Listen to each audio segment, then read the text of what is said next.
Open your mouth, declare. Let 1,000 fall. Let 10,000 of my enemies, accusers, and adversaries, let them fall on the political scene, on the economic scene, on the financial scene, on the social scene, on the spiritual scene. Let them fall. Open your mouth, declare, say something.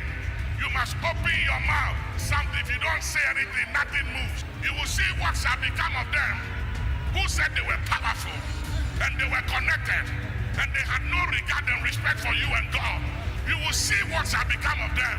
I declare divine vindication. Open your mouth, declare a divine vindication. Be the head and not the tail, above and not beneath, and be blessed in Jesus' name. Amen. Obuoba Yankopon Israel papa Yankopon Israel di AHENKAN nipo no ne dwen nso de adwuma we ba ha ni pakon ogitum Yankopon Israel se nipa na Obuoba no pe wakan nsema man papa omo Yankopon ka ho na de ka ho na yi a kire wo Obuoba manage ma ho fama se ende metimi nya because my trust every time we a product, to be frank, you are a product that we have to be proud of you nyame Israel be masa we a great host party presenter you're unique. Me the account, so you are unique. I think the way you are asking your questions is very excellent and brilliant. I've spoken to about 45 media houses ever since the budget is ready to be settled. By the way you are asking questions brilliantly, I don't think most media houses have. We are suffering now. We are 18. We are making more for a na ya mamu Eastern region one more, a Hong Kong more, the food free bench. Yes, and first very, I mean, this is one of the first a very intelligent question. But people like you need to be highly esteemed in this society. Ghana adisiye Obuoba Ofori Amanfo emamo ache edeba AHENKAN933FM FM. Ghana adisiye Obuoba Ofori Amanfo emamo ache edeba AHENKAN933FM FM. Onyamachi o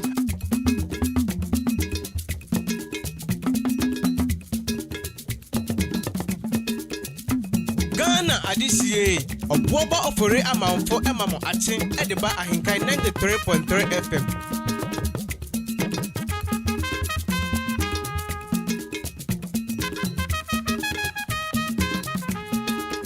Onyamachi o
Obuoba Ofori Amanfo Ate Ediba AHENKAN933 FM.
Obuoba Ofori Amanfo Ate Ediba AHENKAN933 FM.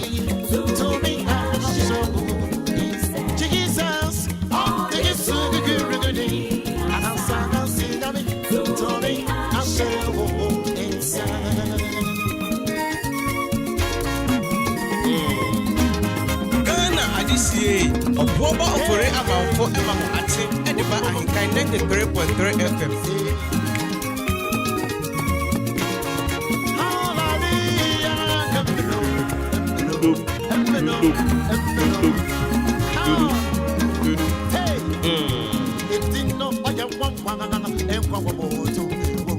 It didn't know Jesus.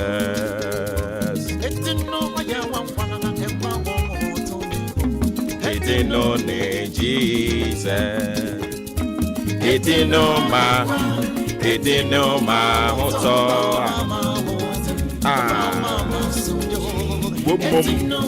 Jesus. It didn't know my It didn't know Jesus. Ghana Adisiye Obuoba Ofori Amanfo Ate Ediba AHENKAN933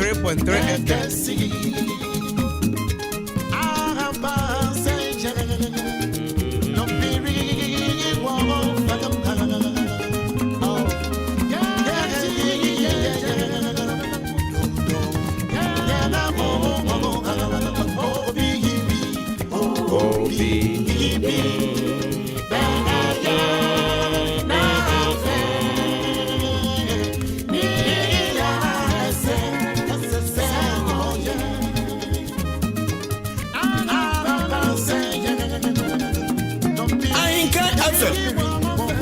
Ghana Adisiye Obuoba Ofori Amanfo Ate Ediba AHENKAN933 FM.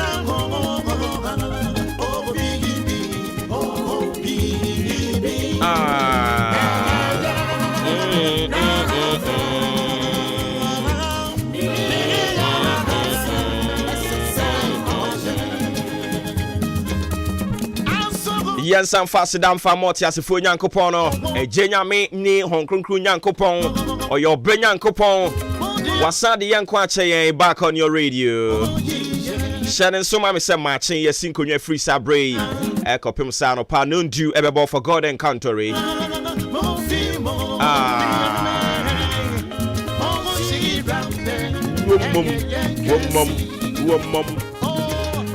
We're bringing you the midweek edition of your most authoritative social, political, and current affairs talk show, Maakye.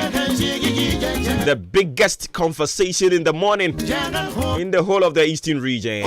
We patrol Safen Wabwe Repue Mantam Hanama Yamu Akwaba. Yasan Amuache. Jimedi Enidino no Maakye. Adane Prekese Jamendu. If it's Kruti and a whole boy Fiemo. Yesin konya say ya na chese baby atimudi. Eye for God encounter and Kotokumai.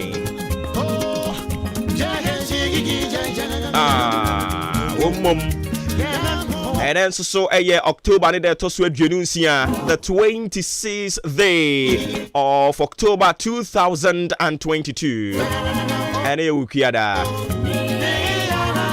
298 days down, 67 days more. Ain't you go so I count down Ediama Afe 2022. Erade de share from January. Yenyani mujidie tiasie se nyame a wode yen ahye niema papa se no or the bekwa wie ye papa. Walking kind the book of Philippians chapter 1 verse 6. Osena munya ye ni mo ho ahotoso se Kristo Yesu a wafri nioma papa ase ewo mumu no or the bekwa wie papa. That is my favorite quotation in the Bible. Baby, I mean, be a cameo. Yes, you are. We're free, you my papa, see, no, or the back where you, papa. A year is such so sad, wa brabo you or the back where you, papa. Oh, wing and you must say. Made off for pray, my watching more quaba. Now, Femi Missa say, pum at the same. Bibi aboko, dear. Yamedi young quache and yen yaha. Sounds so, and I'm with GD. Someone so I don't want quache. Sanitary and any Nabeka Bumnia Catchery, Yankopon, Sassida, Aseda, and Command Dean Crono. Be no bonifu to share, yes. A radiama or bonifu gene tune in Susian and Shisha Nina a tongue swum. Naya Sotiasia. Nia Canasa a rade. I Command Dean Crono. One open was sent off at Yakanisa, na ye. Yes, sign a giant cry in Nipedia. Yakonia bedie ne demuning nada. Edia Shannon Sase. Niebe Musue sign amania. Mihuyanka aquentia. Ye, a dear and Sabeshe Numuniaka. A nipa babe bodom pim. A assemble nesi yes yantia semopa. And the way Yesu Christo Drimusan Susiane Ginetuo. Nenia ma boni ningano ye tu jatum. Ewe Yesu Drimo. Ye tu jatum. Wa krasi woko wa ma saade ne ya tujatum wa bie ne store enipa ba akokora ma metade ya tujatum ewo Yesu dinimo yesire nyame ahobambo yesire nyankopon tumi ne kese ye ne humobro se ena ye pia firi yemfi ahodo mu afiri adi no awurade ne nkan yen ho yakone abadie ye gya hye ne nsa nadomo no so mfa mayen ne humobro nye kese ye say ye koton a awurade entwe atofo mra afuomu a ye ko awurade nken ho awurade ma ye mmere ngu eno baye ne niam ahodo a ye de hye fam nyina no awurade ntonsu pa engu so enye nsuo bribra o brimbrim emfa hwema no da bi awurade ntonsu papa e ma no baye nya abotre fifiri na so abapa amienya so mfaso no awurade nto sansuo ni bi mfa ngu so na oma ye bra ye brei esomra mfaso ma ye awurade ma ye bra nya kwadatie uye kokoko yani a awurade oma wo bra nya kwa he nkotwa pamfa hasuo yi mu enkonkofa kokoko ni ma migu apaso e ma okwabrane e ma mesesa nkoton ni awurade ma ne mpare o awurade be ma wo bete wo bre so emfaso wani mu mfifira wu sam no ubedidi so awurade ma wo mmerengu adwuma bi a woyɛ bia no yɛ kasa sɛ nyame ba ɛde kyerɛ wo sɛ wo mmere ngu da ɛso bɛba mfa so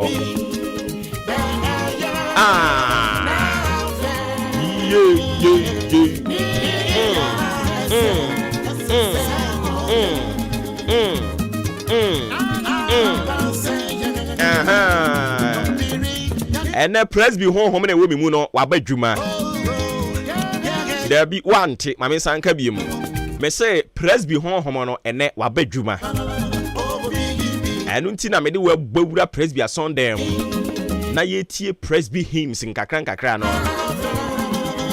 na eduru saa na makai me teacher ni bi a na ɔkyerɛ adeɛ ɛwɔ presby maka kyerɛ sɛ me presby foɔ na tete me suku a mekɔɛ nyina yɛ presby school na mekɔɛ a free primary ɛde kɔkɔpem suku ntoasoɔ no ne nyinaa ɛyɛ presby na tete me ɛne nti presby nsuo ne wɔ yɛ mu yɛ kasa a yɛte presby nkɔmɔ ase so ade ase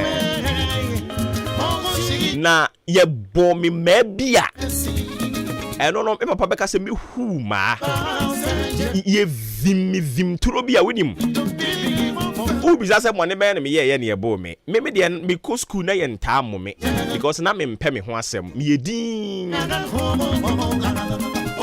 sɛ teacher ni kura frɛ me na ɔbɛbɔ me a na mafɛre wɔ me tiri mu saa na ɛmaa yɛbɔɔ me ne nyinaa ne sɛ sɛ kane no ɛnyɛ nnɛ ɛna yɛsɛ yɛma obi ba kyɛm soɔ no ɛnyɛ nnɛ kane no na ukɔ presby me presby na mekɔ nti presby deɛ na meka ukɔ presby school a ɛwɔ yɛ is it education week or something ɛyɛ compulsory by force sɛ saa kwasiada no wona wo sɛ woyɛ muslim wona wo sɛ woyɛ buddhist hindus woyɛ traditionalist wona wo sɛ wodwa buom ɛwɔ sɛ wogyae ne nyinaa de gu hɔ na woba presby kwasiada asɔre ɛnte saa adwoɔda awurade nyankopɔn yɛbɛvim turo bi a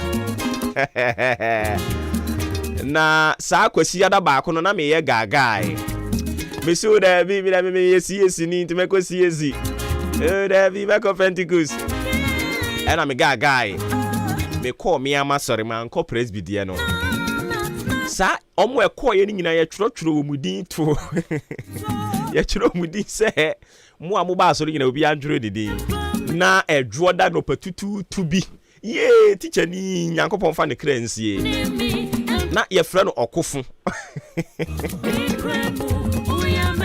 Ghana Alice Obuoba Ofori Amanfo Emamo Ate AHENKAN933FM na teacher ɔkofo mo kofa akratai na ye headmaster nso ye presby ni na ye headmaster mienu ni nyina no nyina ye presby for Mr. Kuma ne Jafrem Pong o nyina ye presby for na ade asan Tom Lai so na me ye assistant boys prefect na fe ye frefren say o ye boys prefect wa ma ewurade ye bimbrim tro bia enti de bia ye betu presby nyum bia na makai masem enso ene o de wo guy a fa abako bo obi ba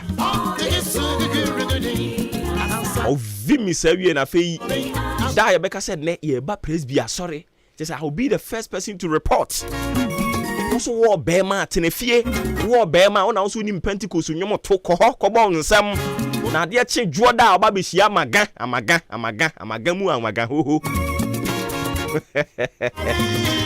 oh my goodness na ni nyina ye discipline ye can discipline school ye discipline nipa one call presby I'm so sorry enti eto da bi musa say na akwe nso ase na asem wodin papa presby for na this ahonhom na hye me mu presby for na mama asem wa atwintwan sa we will discipline you moko presby na wa ma wo kwan tie obi niameme kan obi nso akọ presby a wa yesi ateche wodi me die ntia wa ma ne ho kwan ama school na amfani mu onu mumu na kokko fa school blocks ni mu ano so call ni baby but o ma ho kwan ma presby school ni fa mu a they will discipline you na wankasa wunwie no obehunu say yes you are disciplined. Internet press before Yankupon Shiramo. Obuoba nyina ye mo a nyame Shiramo with discipline no. Egusu ye dwuma egusu so de nkrofo twi ban ye de mu twi ban ene say paya ye de ni be twi ban.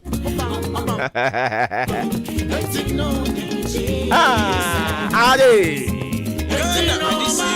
Obuoba Ofori Amanfo It did no need Jesus. It did no man. I don't see a samba. I have for God and country. A didn't say yes, a son will be. But for now, dear, a dino a Jesus and a main so me din or Obuoba Ofori Amanfo Kotoku Mayo. I don't pay your single yam. Mamuache, Mamua Kwaba, Eddie Abashu ni so.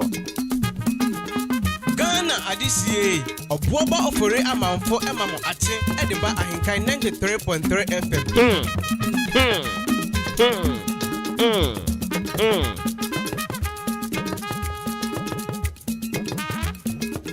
Hey, na entrance wa yiri yo. Obisa se we he.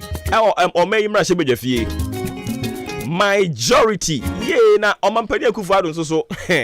A free bra ye de be di mampani breaking news wo pani breaking no. Enya sanketua o. Omampani akufado ne second term yi mu anwanwasem nko a akese ye akuma be se na nkuma. Omampani akufado ne second term. Yes ye kwa koyi speaker of parliament. Omampani no ankasa boni padin se we na mepe no. Ye to aba ne wie ne ope no ya bruskoto no. Ya to aba ne tia na hyeja ene oba ene onkonkon nyankopon di animonyam ya to atia no. Omampani ansua hwe amfa mfiri no mu. Yes sign the e-levy eno so ho maa ho so tro bredia yidi twa nkrofo afono ho MPs ne bi to so tro fa wiem ne bi the ballot paper dwane ensem bebre ni nyina ye breaking news Omampani emisa wan hye an peke fie amfa mfiri anu mu wasa kwakofa finance minister yi wabeye bi obi ka tosa finance minister no onye bi awoboa finance minister ba ye wa bone ho modern wo hwe ba bi o mo be fa economy ni free ye na otumi maintain ya single digit inflation ni ejinejine mu as we speak opani no ne set of skills or di beboa me ye dia chechire economy no atonsuom opani ni credibility na hoden asa yanyini ni biem wo nipo akogya na so mo obosian na no na wo to ayampia de ma wo mo se awurade be hwe yen our God will provide our needs according to one we go to Bible no wa ha o okro no anse ne di delegations yanim fa kọ o ka se emrofo no mo horo manim kosoro never da enti the credibility of the finance minister bi mu bisa se na mo si yenyini no yeyi na economy ni begina na tie ha yeyi no a enkrofo manya ne homena sepo enu nti wo mo nso so wo mo actions bi ama economy no yen sidi no ho kire no omo nyina bejai afei ye company mfuo bi animu akwakosre bibia omo behunu se enye ne ene odi mu animu no a mo economy no ase no no na eba biem eni nti mu amu bisa se mo si yenyini yeyi no a sidi depreciation ni begina no ai yeyi no a sidi depreciation ni begina yeyi no economy no ye betimi asalvage kakra yeyi no a economy no a now it is in ascendancy no e best stabilize kakra. If you don't know, it is politics into Omampani ye de ase why ye bia ye twaso ye nka ase why ye bia ya wo pri bebri ya obaji wani so ye tie ne se aboa nwansena ye betu ne fo se nwansena de wo de kwachiri kakra se da bi enwansena wo ye mpani nsem ya perewa enwansena wutu ne fo a wontie ne ye de ni sie funu nti ye ne wankasa wo NPP MPs no mo kan wo off air o na wonte afedi nyankopon ade popogirigiri honhom na bawura wo mo enra wankasa wo NPP MPs makoma ko aduo wotwe ete omo da so chance na mema ewo mu ne ba begina camera nanimu no Meme wom omo na omo gina ho no na ebinim de omanimu siesie omo nye mema meme wo MPP no mu no MPC no omo na ndro omo be kasa kire wo no omo wanhu omo no bebre no ade ne ha wo mbato omo ebinim suro omo political career but meme wom nsinsu mu ansan no omo aham no ebi ene ndra omo be kasa de kire wo no omo ka ni pain se finance minister oni owura dubu ahen wanyu omo amfiri ho no mo a o budget na wo de ba no wo mo entimi ni wo nya adwuma se ya sa na bibi no keka mi ntimi ni nya adwuma omo so omo so ntimi ni nya adwuma tie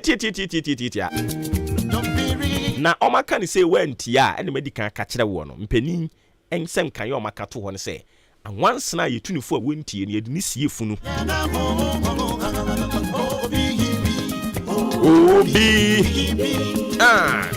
Inti ene wo beti nsem wasum se edwoda na no odin edwoda ne so obi mu di wo mu twi ban ene ndra ye go no ene hwan ne de ne twi ban ne wa ni ule mu ebe so mu di watwi ban afia bi mu se etwi ban na e ban twi no de ene de pa na onim so ono aka se afia bi mu ne betimi adane ama ya so no aka se mu de na twi ban and the paya be twi ban e ban so no onim voice recordings ye nti ye de ni be twi ban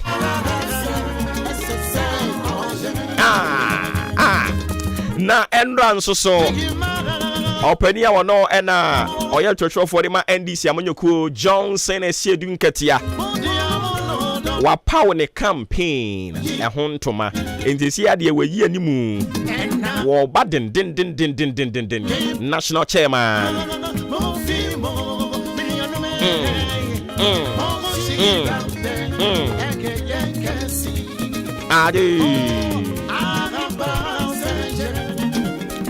abusian samne doso obati ni nyina wa ha minority are filing motion just one person move vote at the etia finance minister na ye ni di free ho o mampani finance minister ye bibi fa no ho wate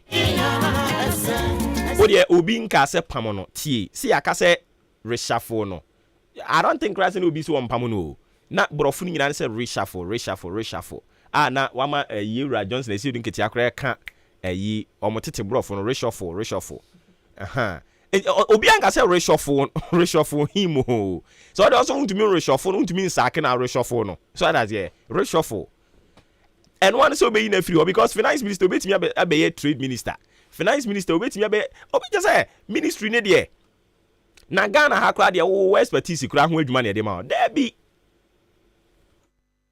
Matthew Opoku Prempe wanye doctor enso wanye energy minister enti wo de se finance yi na wontimi nyini mfiri wa mamuo mu a yese gini dibire finance ni firi ne nsem ne fa ne ko ba bi foforo we nsusu yade a eden o mampani etufu no wanti akwante ade o na anwansena ai ka hwe tire na wontie ne yade ni siefu no mo so ya mo si break the 8 na ede ma no kra won finish ye enti they say ne wasa mo kan say finish the 8 well and you break the 8 you but finish the 8 ni kura mu hunu mo ho ano so pesu breki ayi odi anka be ze brode abo na ahwie no manka mfufuo ni nia otwa no adwom ne nsa so si break the 8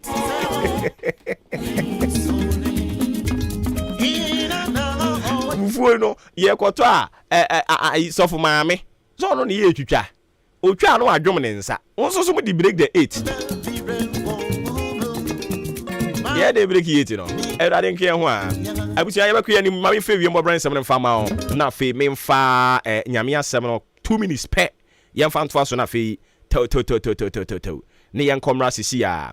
Ewie more brand se ni bisa ko ne da mu ni nyina me pa chaw sei e na etie o kire se eyade a ene potoka sa mu no o si mostly cloudy na te se otu ani hwe wie mu a wo si nsu na mu na bobo chenku wie mu sa anopei no osesa na ebeye afi ye kwa wia bremu na ene ebati otie ha ene no awia ebebo mese de yin awia ebebo ene awia ebebo na enam se awia yi awia bebo nti ebekwa kotwetwe nsuo di abanwumre no nti anwumre bremu no so no ensu ne be pete ebe gugugu ewe puye mantem emiaya hodo bibre no a eya na wahye ne nso de ama me bo ne tofa ama wo a anopa yi obun se kusukuku we be sisi nsu ne be munemu na kakra bata enya hwe saa ewie mu bete awia bremu ama awia ayi ne yam abo ebo a ebekotwetwe nsuo di aba anwumre nti ya na wahye ne nso de ama me ewie mo brese ne bisa ko ne da mu ni nyina no na medi mu amane no de ama wo no me pacha wo yentoa so na yemfa nyame asem no mfa ema wo Maakye ene dwumadi ni din aboafo ne doso udi ahenkan kwame yeboa adwempa hini kofi mensa ko bi k Billy Man anopa yesin konwa midin Obuoba Ofori Amanfo yemfa mfa ha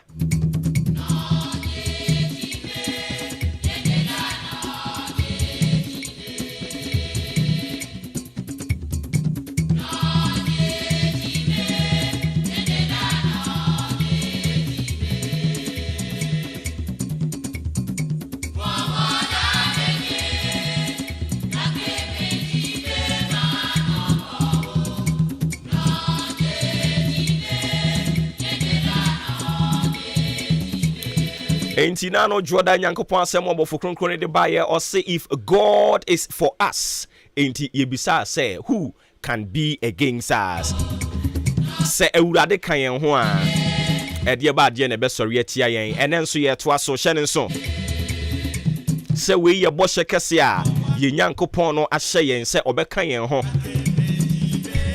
na dom be doso ama yen na yenti ase se wonu nyame a we free ni o papa ase ewe yemu no ode beko awie papa eni nti yenya ne mugidie sa de papa bi ade bi ye papa ade bi awurade ahyase ewo wankasa mabrabom wo ho no matimi se ase me tinka wo mi mu se awurade hye ni papa bi ase ode beko awie papa wo sofo nyankopon guso a wo bie wani wahu obebie dia kwa chiri na ongu wo animu ase de biara da na dumbe doso di amao le humo brobe ko so aye kese o na ne odi ato akoma so bia no obeye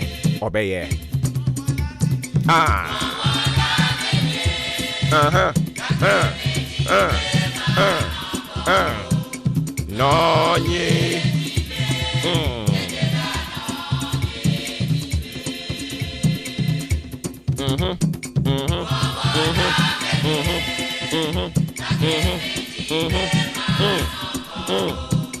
no nie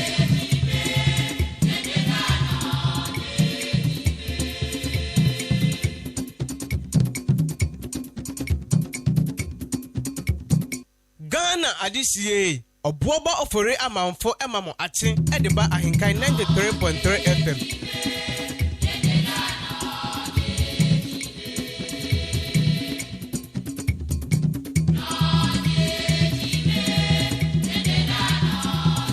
Inti andra AHENKAN Romans chapter 8 the verse 31 yema woti ase se na o san bisa won se we no nyina echi nia ekoso nyina echi no ede ba asem ne beka kire wo mo se urade kan yen ho a hwan ni nipa wo be sori de atia yen aho kira ba ekom wom enioma boa ye den krofu esu unya ye ya na nkrofo ye comparison mu ade no no mo so ye ene ye ko UK ko hwe ko hwan ko hwe obi aho kire no oh yes ye no kra ba bia obi aho kire no but aho kire no mu no ene ye nyankopon ahye ye mbo se what shall we then say to these things? If God be for us, who can be against us? Say urade kan yen ho a den na ebitimi asori atia yen bibia ntumi nsori ntia yen na watwi ene day ene ewukua da fa hye wutirim nea uye bia no fa sa quotation we nante na ka kire wo ho se dia meye bia mu aye den se den kra urade kan me ho ene ntinya de obegum animu ase da biara da. If God is for me, who can be against me? Fa hye wutirim sa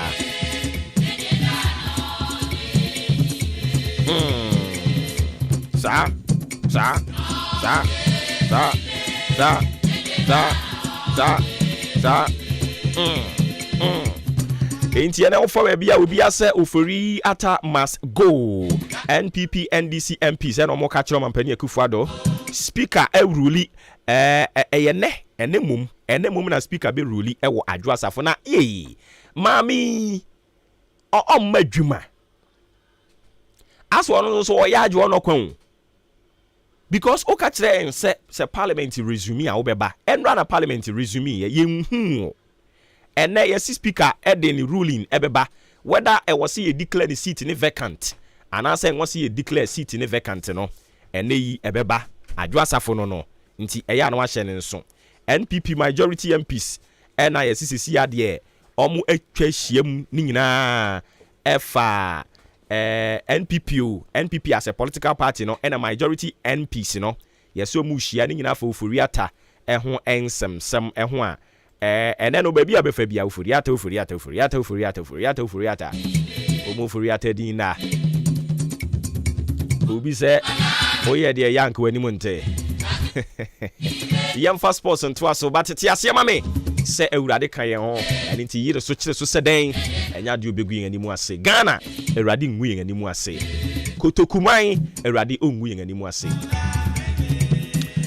meeting Obuoba Ofori Amanfo sports ye de beto aso yakoba ye de aka nyina de beka ho.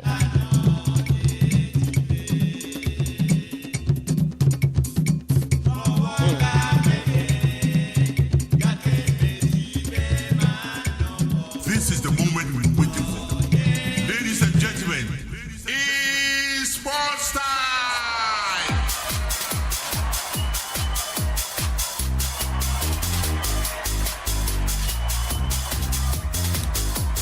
Joshua Kwabena Ejeni. Oh, Obuoba Ofori Amanfo. Bibia bokode. Bibia e kama chema. Kede radio say. Bibia e kama. Sisi ade Bet Power Premier League is back. Ghana Premier League.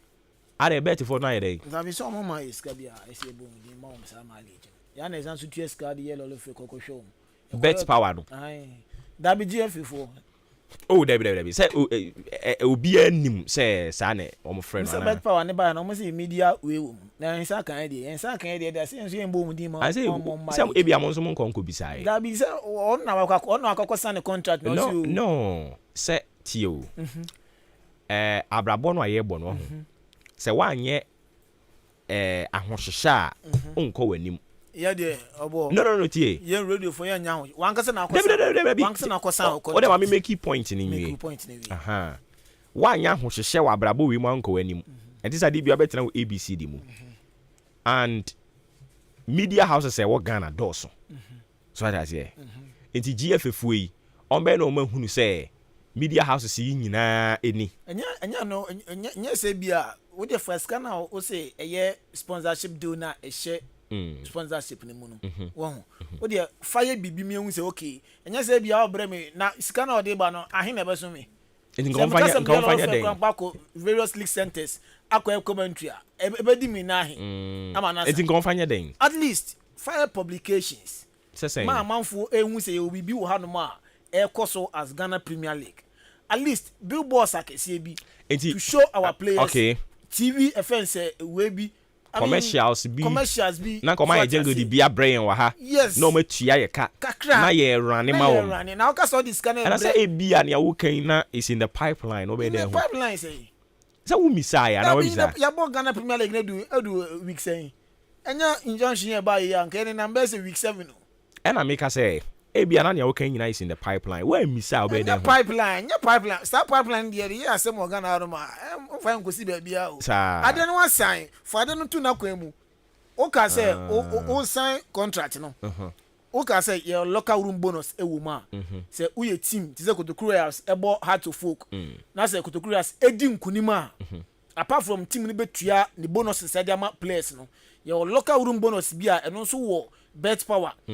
Almost sponsorship ni ma odi be ma players no eno you from straight from the FA enko team ni ho na team no e dey ama ni players no we are straight from the FA na nkasa be send e dey ama true momo e dey ama players no ebi akọ ebi nso ensan kan mo de inti ano mo ye ho adwuma de na sponsorship de mo ho adwuma ebi ensan kan week 1 no ebi ensan kan Ai week 1 ko the crew there be opening kika nsem ni ye week me ka enya weeks na yabo no even week 1 e start ye no ebi nsa kan wo de ebi nsa kan ye there be o ase twia na person odi GF fu twi ban twia na person odi omtwi ban because ni awo kan ti ase ewo mu ebi akọ ana om kan no mo nye ye kra ebi akọ yes intimi person me kire se yes se ebi hye wanumu a na wo tutu bia eben munya botre mfama wo mo nyame person kan nyina kosi ni se eno e kan sponsorship deal na mo sign no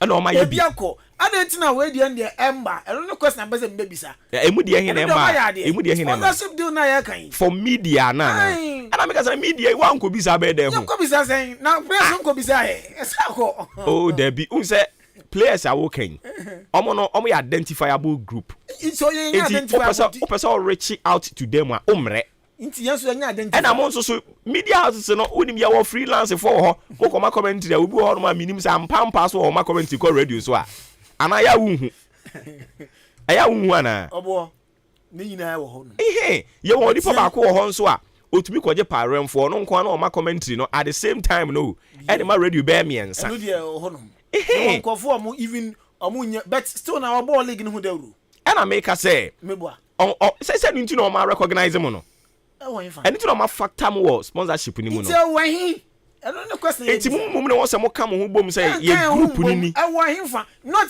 obo unim statement am person making not say faska bre ahenkan FM faska ko peace FM at least for sponsorship can for e bi maye hu and I make her say sponsorship no e bi okay can be bisa say den no mo fanya na wakeka bi enti yes billboards no wo ho and e ba to say radio ni TV commercials na on betumi aye e dey akọ peace e dey akọ adom e dey akọ identifiable stations na they know yes enti say wo wan kwa obede hu wo dey ye krompo ye nkoto na ye wo isi region omo mo bam won kran no omo ne omo di san komo na na how would you know na dabi na sa bibia nkyere so why miss a hu dabi mo di bibia kwanke hu so mo bo hu daru bese bibia nko nto mo so mo bo hu daru na say advert no kwa wasi ye nyanko fo mo be wrani dabi and even monitor am kwamba omo so mo campo a omo so mo kan Ghana Premier League cause scan so mbae omo so mo kwa bet power no and then you den ya baby original na just monitor them wo dey monitor san go for so be anka bet power omo ye gurus no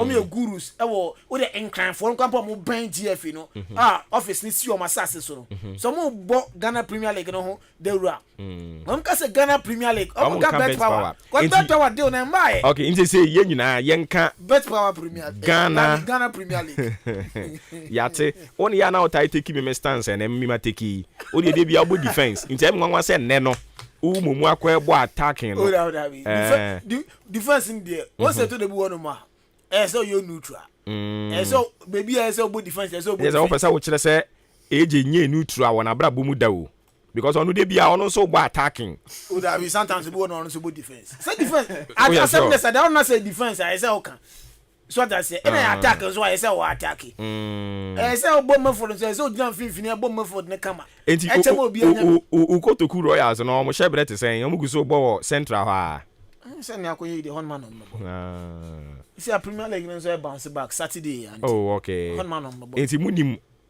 matches e wo ho dada matches e wo ho dada say to aso dia kotoku royals ni Bechem United e ba wo Bechem okay yate say to aso man twansim na say to aso wa bebia di see na ade there be omo twisting twansim den ya court wa ka say omo money de omo bebo anya not even court case ni kra we yet say bia one say ye share say na 20 something of 28th and 26th of October say bia 26th of October no na fixtures na ho na nye ebia Kotokuru ya sani Bechem na ho no ebia Kotokuru Royals against Asante Kotoko nsadia yensim nembo Kotoko de nenko nema sa 3 games na aka no ebia yemfa nye outstanding game fan mo mbiri pebe ma na omabo se noa na omde ekodia ene ebia no so ho be se bia na bebia di sie ne hodman ye to aso dia ene se na fishes ntien sa na ye ko sa pepe na city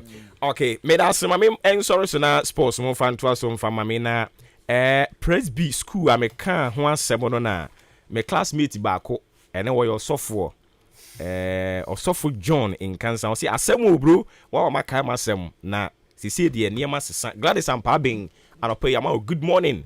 One adwoa Roberta mo ma adwen ne nyina Nyankopon hyira mu nyina. Wala nyon so akwatia wa join nyame.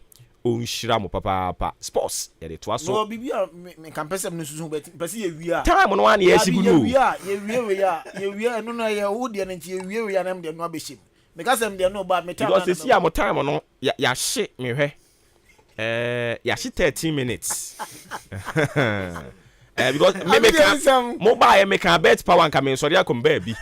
And wa me akotwetwe mu a. Ya tie beba. Nti aka ye wi a beba we mu anje aka 7 minutes o. 7 minutes. 7 minutes they definitely be. Yo yes ro amayanko.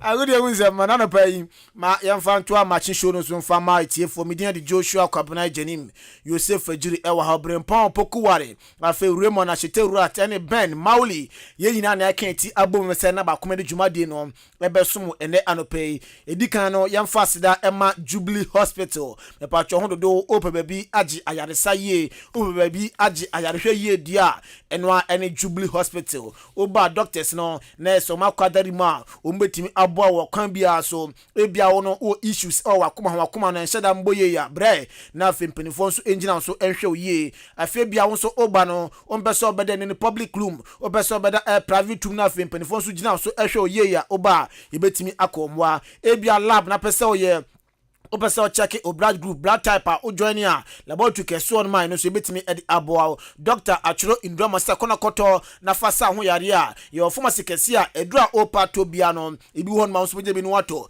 na bibia so akofan edi amount afi postnatal care any antenatal care ho de ma ema no ma fafro na afi ma no so ma wo awie no ni nyina no oba ye betimi aboa wo sa kwan no so afi theater so ho ma mpesa me surgery mo ne no establish say yem operation no mo ba theater si onuma eno so na betimi edi aboa ebia wo no wafofro o person ni midwives ehwe oye edanda kopimtama onwa ne beso no bawo ho afa obade a pa cho bepiem yakache na fe yemboa na bibia nso enkofan emfa ema ebia scan na pese utwa obeso hu sa akra na oda oyam no krampo no oye oba oye bema oda yi anaso nda ye prostate na ajew aboso a ba cho bepiem yakache na yemfa ye ultrasound na fe ECG scan no emfa ye ho adwuma na bibia nso enkofan enfama yare bi achew ene no usuro so susu hu di kire wadamfo bi a de be che no ne da bonten so abepiem na afa ye cancel unit no omuno endi sankomo no na bibia nso enkoye emfa ema afa wani na eteto wani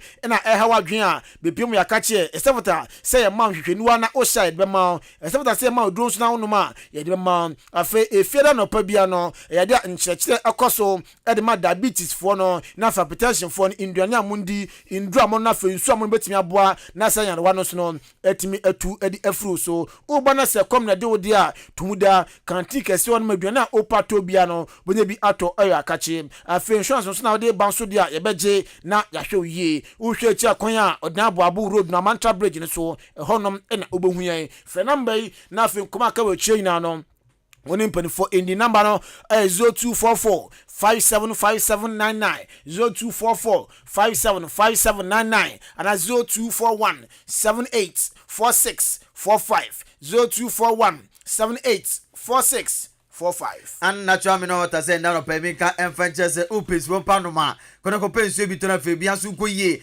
emfa emona and natural me no what I dan dan betnasia me bon dewro e ka che se de upis papa no ma no an natural me no what na bobia bia betuma koye de ma potassium calcium magnesium no nini na odan ni ekonya nsuo bi no ma obenya bi e wo widiem na abora bia so koye e de amount engagement na wo ye ye o to part bia na ko pensu bi e de serve kama na fe bia enso koye de amount kana sense nsuo e bottle water enti unya bia bia be ko bia obetumi akuta e de akwa e fe ye pa e de enso agiatum enti na samoni bia enso eni eche down ni chemu e wa timoda Ghana Commercial Bank no yedi na NSA edi nhwani mu bo si esabro nsafofro bi enso nsabonkum so uremu a be hunu unnatural menwa water ko pebito na fe bia enso enkoye emfama woni penipa ni komo na fe ginchemu a akache enso na 0249 680-213 0249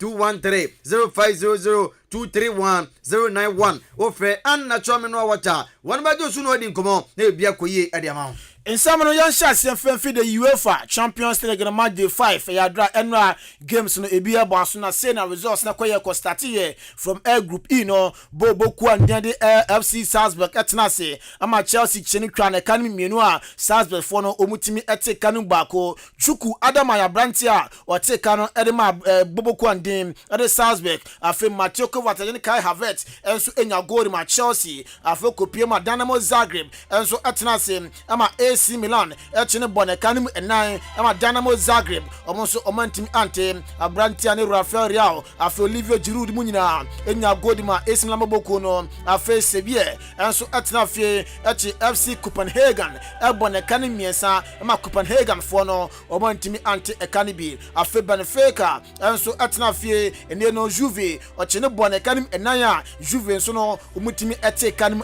miensa Rafael Silva bo 2 goals afe Joao Mario na Antonio Silva we memrantia ombo 4 goals no edema Benfica Moisken afe Weston McKennie munyina Akadus Milik mo enso de take miensa de ma Juve ene de munsam no ede ejao Bobo Kuandin ade Bruce Dortmund etnafie one Man City akotiye ubia entimi anfa goal Antonio Contiamo PSG enso etnase echi Maccabi Haifa ebone kanim enso 7 goals Maccabi Haifa for no omutimi ete kanim mieno afe RB Leipzig enso etnafie echi Real Madrid ebone kanim miensa Madrid for no omutimi ete kanim mieno Vinicius Junior enya goal ma Madrid na afe Rodrigo penalty bako ono so ohia yede mama de Bobo Kono Christopher Nkunku afe Josco na afe Timo Werner we memrantia omsom jam na so ebo 3 goals no edema Leipzig edi munsam ne ejao table no sena isi etie group E yade Chelsea or 10 points AC Milan or 7 Salzburg or 6 na afe Dynamo Zagreb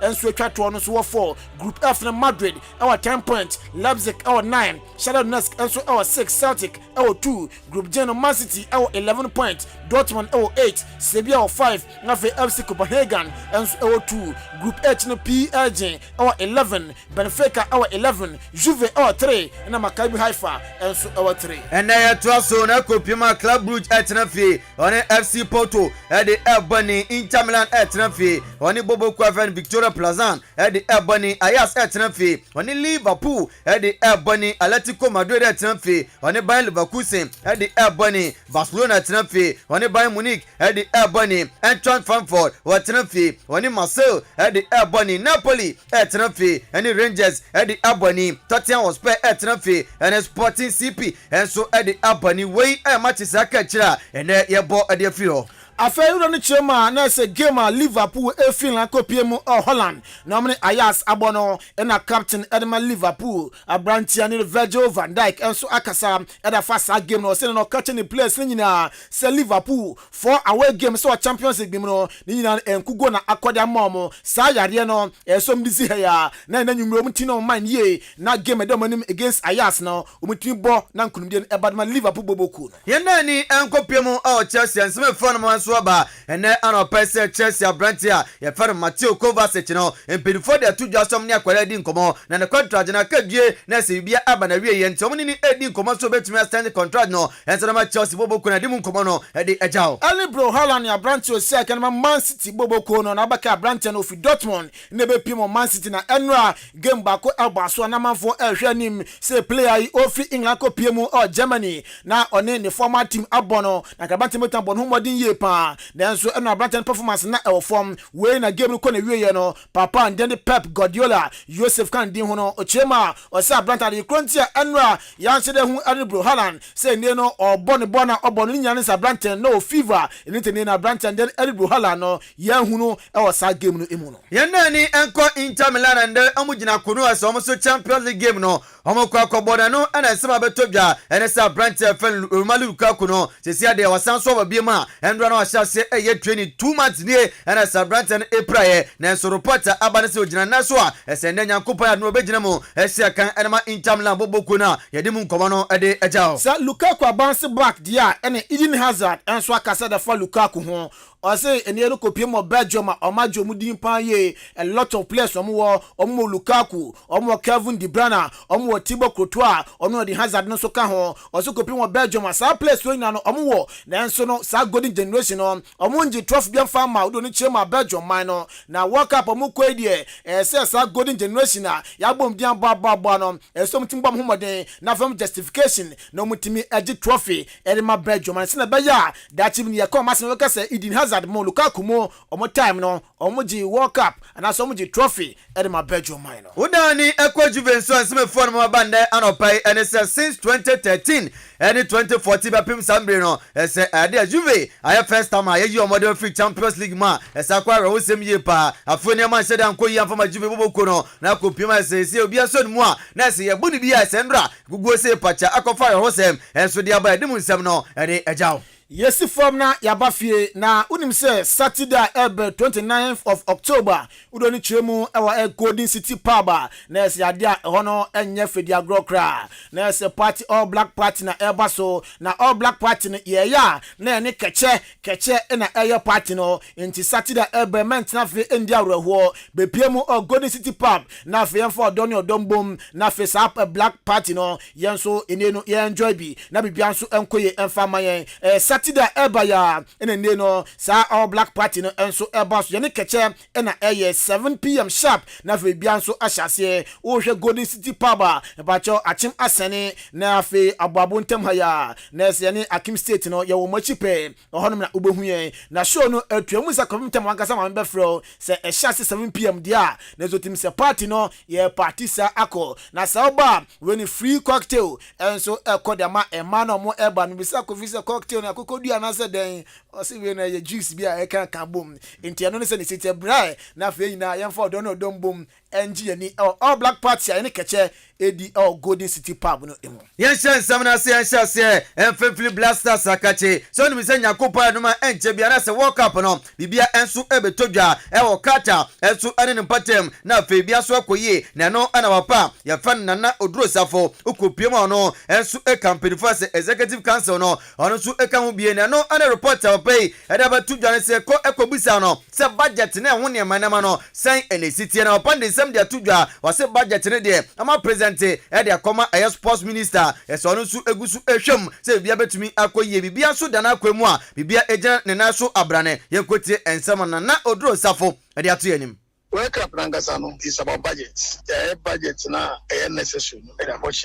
My ministry so I taking it up because the last time I called presidency, the president spoke about it, the chief of staff spoke about it, and the vice president spoke about it. And they do winning. And you know they are doing everything possible so the players will be comfortable, will be okay for the Mondial.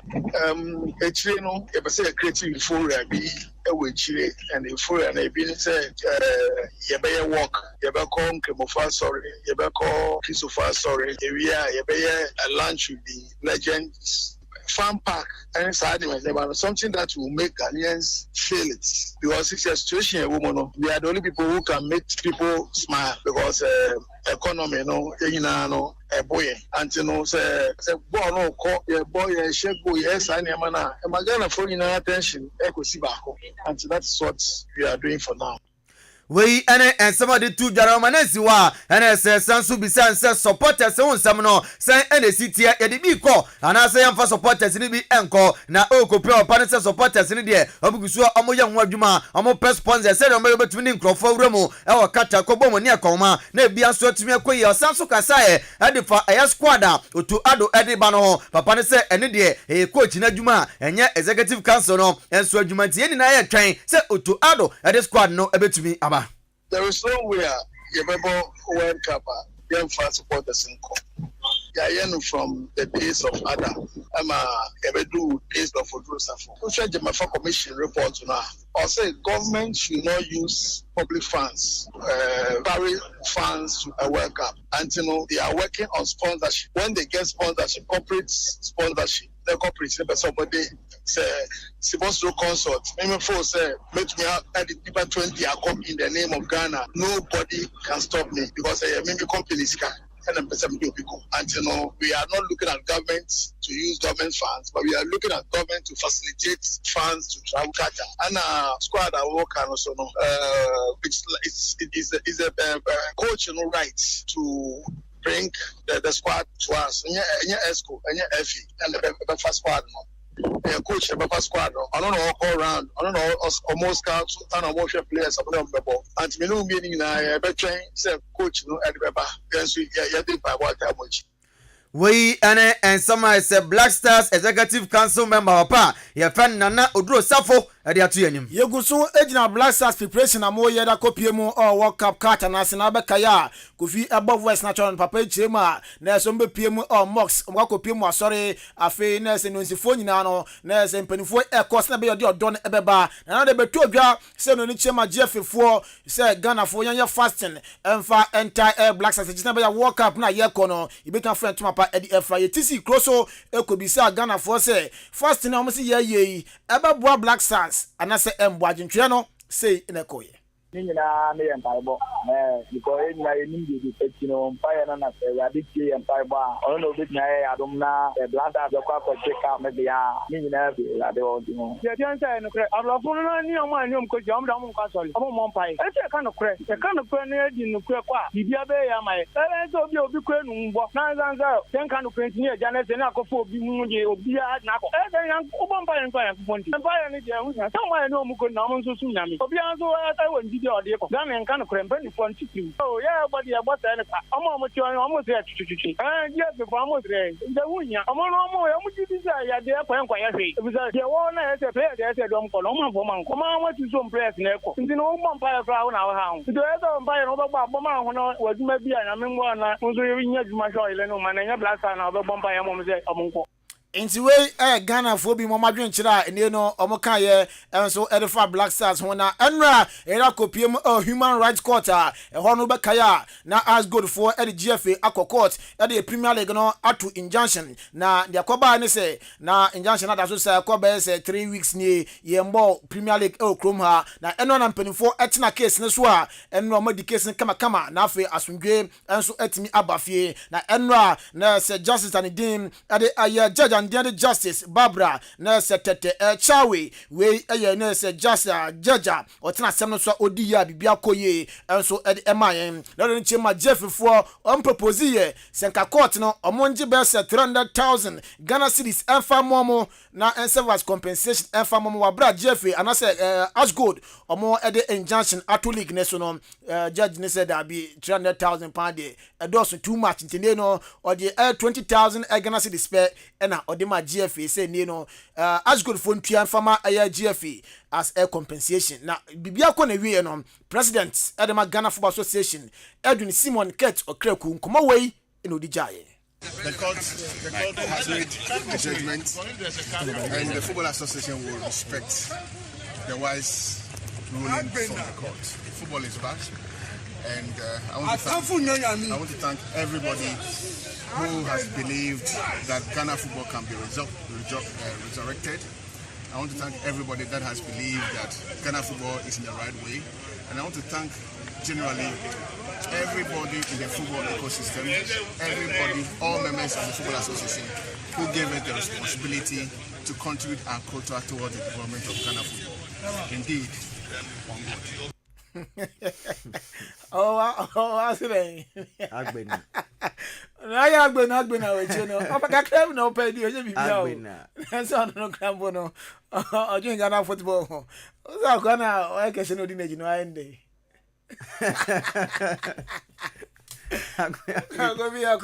Yes, you continue Mr. James Koba.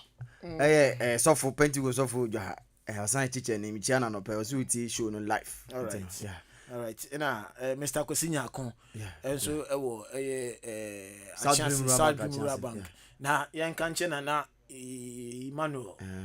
Ejekum eke ofi se ne ene de ye badan ye ka se ye konsunsuo no nti ye ntimi anko ene ye ba ntina na ene hwe enim ene beba Mr. Adams na afi Nana Hackman Reverend Emmanuel Dompe ne wife Mama you munyina ncha kese confirm ene anopa ye de si captain in the morning Obuoba Ofori Amanfo early morning show at was median the Joshua Cabinet Jenim Yosef Fajiri Obrempon Pokuari Raymond Ashete na fe Ben Maulini na bwana nsem edi bejao Obuoba Ofori Amanfo over to you.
Adisiye Obuoba Ofori Amanfo emamo ache edeba AHENKAN933.3 FM.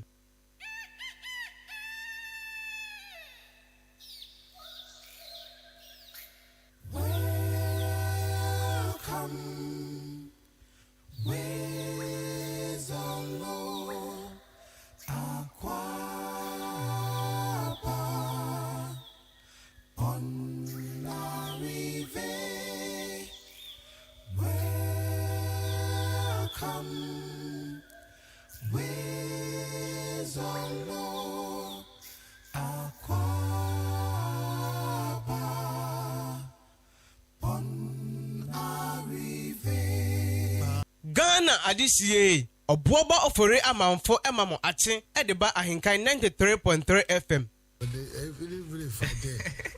Even if I did, Gaddafi, with respect, is not on your radio station. You will not reshuffle anybody here. I'm not going to reshuffle anybody here. That is a matter that I will take in an appropriate way. But let me say it again. I know that people are making a lot of noise about this matter. But several of the people who are responsible for assisting me to steer the country out of the difficulties that we inherited and out of the difficulties that have subsequently come are still in place. And many of them, for me, have done an outstanding work. Their output has been considerable. And that's what I look at. There's an issue about reshuffle or the performance of ministers. It isn't as if it is something that every now and then my mind comes to. It's a daily preoccupation for me. I'm required on a daily basis to ask myself whether the output of particular ministers is up to the mark. But I am not the final authority, and if they're not up to the mark, I'm required to act. But if the output measures the expectations, then I don't have any strong reasons to heed the call. The calls come from all kinds of reasons. NDC wanting to destabilize your government is one. There are people who are also looking for jobs. Especially since yesterday, people have been sending me CVs to give to you. well, there you are. So, but I'm not disputing that there is quite a lot of attention on it. But I also think it is important for us to have a really holistic look at this matter and be certain of what we're doing. But as I say, it's not, no responsible leader, president, prime minister will announce, I intend to reshuffle my... No. If you're going to do it, you do it. If you're not going to do it, you just continue. Okay. So that's what I have to say. Okay. They said the Nana Kufuado Kase or kind of fast assess in the ministers. So, one bon cranny home chiri. Na say or no say an assessment criteria no more passing to Jawamoha. Who am I say me quaco can executive for assem? Income more executive for almost penno or moncozonia. Because say, oh, said it, and sorry. Na Ubia 100%, who teach and 1 yard. O setting so he no Ubia failure 1 yard. Enti and so her genuine no. Ube who say 1/4 of 1 for no, wombe excel. 1/4 ebe fail half I woman more pass ya more medal. And when tea say a bimbi wo na na juma ekosui ayapoto obi eka na ye kobisa obab wa party for so congress ya mko ndc ni nka ho party for ne di wachi ye say reshuffle na na oba be ka say we are ministers for no ye wo mo adwuma yie pa na say wa ban ya because we when na wanim because on say me kan da bia say pomponi also dada motom dan abubu no enti so okokro bi so no hu say adan no abubu bebra kro ya yekesi o no because no ofa ne nema dan bia onya da nipa ne kodru ha obe hu say kro no enti say na do assessment ni say bia economy ya duri ni ye munie o man say the ekoya about 80% of Ghanaians say e go wrong direction. Na the minister for idea animu idea ekono. So see wo mo ayade wo mo nto aso a. Since 3 days ago, what has been happening? A report purporting discredit me. All that's happened in the free trade area. He deals with tariffs and valuation of it. He talks to me about this same matter. And I said, yes, it is not the Commissioner General.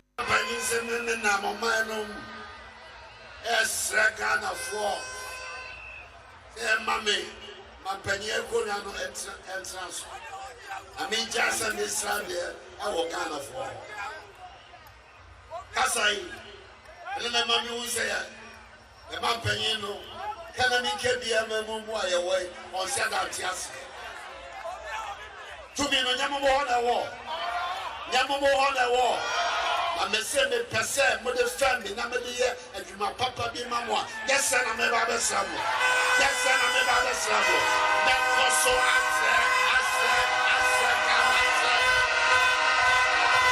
How about the e-blocks? Many of them. I think I'll find an opportunity to send you that many of them are being worked on across the country. Let me just take one, Mr. President. The one in Aflao where the chief himself has complained. Ohini wa Aflao Pache say e-block no oba yenya hoshi. Iti on my education minister up to February say ombe yehu bibi. It's on the set. Ono minister ultimatum. So abre. And onko ye. Wabre. And it's oman for kwabre. Any manso. Yenim se kwabre fo. Wo de share voting pattern. Omo to abadodo pa de manana. Omo se men kanche, yes, omo se men kanche president. So omo kwan no se president anya ma wo mo a. Na se be omo ya pa na 2024 omo be to abanetia NPP. No problem. You do it. I'm saying, people make those kind of threats. Me, they don't frighten me. Okay. It's, somebody votes for you, somebody supports you. It's because they want you to do things for them. I understand that. There's no need for people to go to my say. I don't want to watch them. But of course, mayor. decided to to a man this year. Was a man, you know, me myself. Obi songs and fa in teams baby. And they wow. The important thing is that we have a responsibility. I understand the responsibility, and we will deal with it. Akpe medena mawo. Akpe medena mawo. Akpe medena mawo. Medena mawo. Medena mawo. Medena mawo. Medena mawo. Thank you, and may God bless you. Thank you. Mr. Speaker, Nouvelle Wodane, le Ezefeme. Mr. Speaker, the members of the House from the Volta region may want me to repeat that for the record. Nouvelle Wodane, le Ezefeme.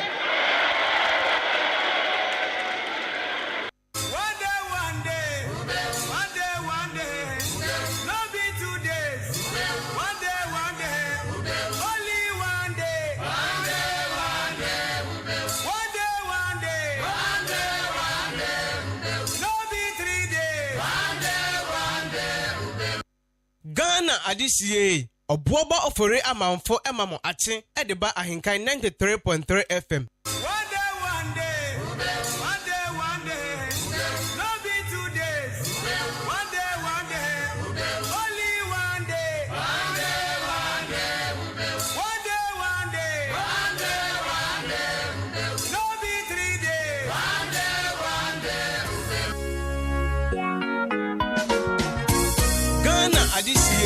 Obuoba Ofori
Kuromwa yesheshe babia ehuru bata sempapa ya tedisi ye nyankopon ye erinti ebehuru bata ebejo mami sana wase mo akwaba mfamra show ni so mache eni jumedi ni din share so for mami say ahenkan 93.3 aha ena wo fidie eda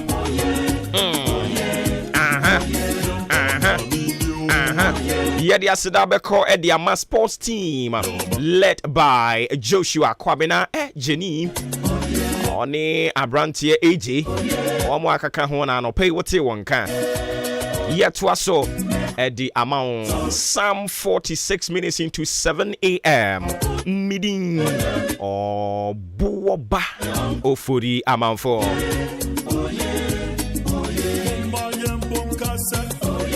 Woda chinti ya debe to aso na fe de aka nyina de aka ho de ama sorry na to nyom se oye ejo nyamiye Honorable Clement Atifa to Botum electoral area we assembly member awo ho anope mama good morning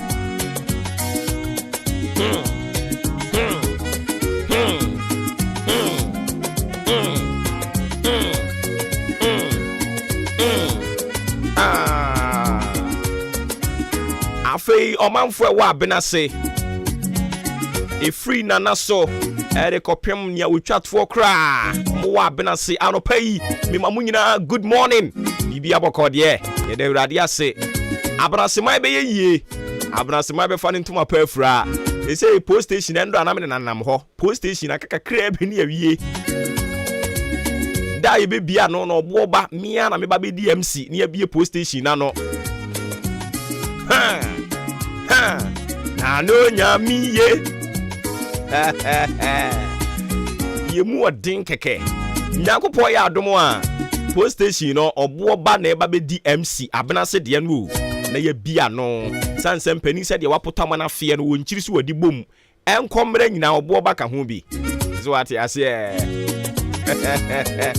eya na mape adankora ne baako na mudi midin ato so mo betumi aye Obuoba inmate aha ne Obuoba inmate wala oye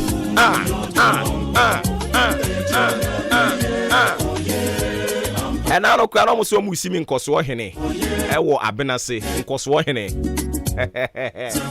nana oprimpuntu ba wo hwe benkum hwe nifa minsura krokre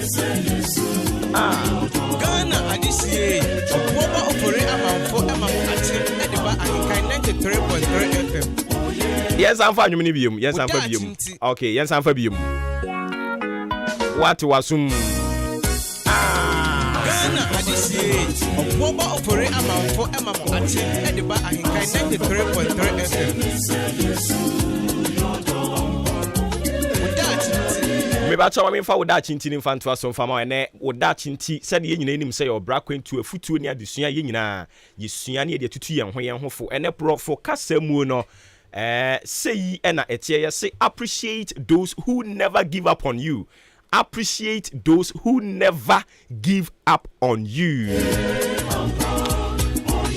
Sani amimi say me ho ya hometie yi.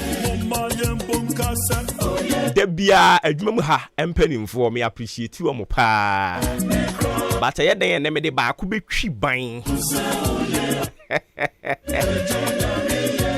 Ye ho hene ye kofa banso a omu nyie mu omu tai achi. Me ka ba ko bi a opani si yenya no kra no wo mebiri mu Obuoba yi. Eno so omo an edi omo anim koye. So appreciate those who never give up on you. Abrante eya na ya wo se wo ho ofa ma nti no oba ne di wachi hu a wo ga ya aba no oba no why na you say on give up on you be ma na you say on give up on you say ya wo se wo hu so be ma da eya wo se wo hu so oba da eni nti na still a na wo ye nyina echi oda so gina ne ogina no a you are lying to yourself bra wo ompa kon ho mayie enso be ko beba bia na wo yire anu aduane kama na wadi umisa baabi efirimpo kra onya ya ode baaye oyire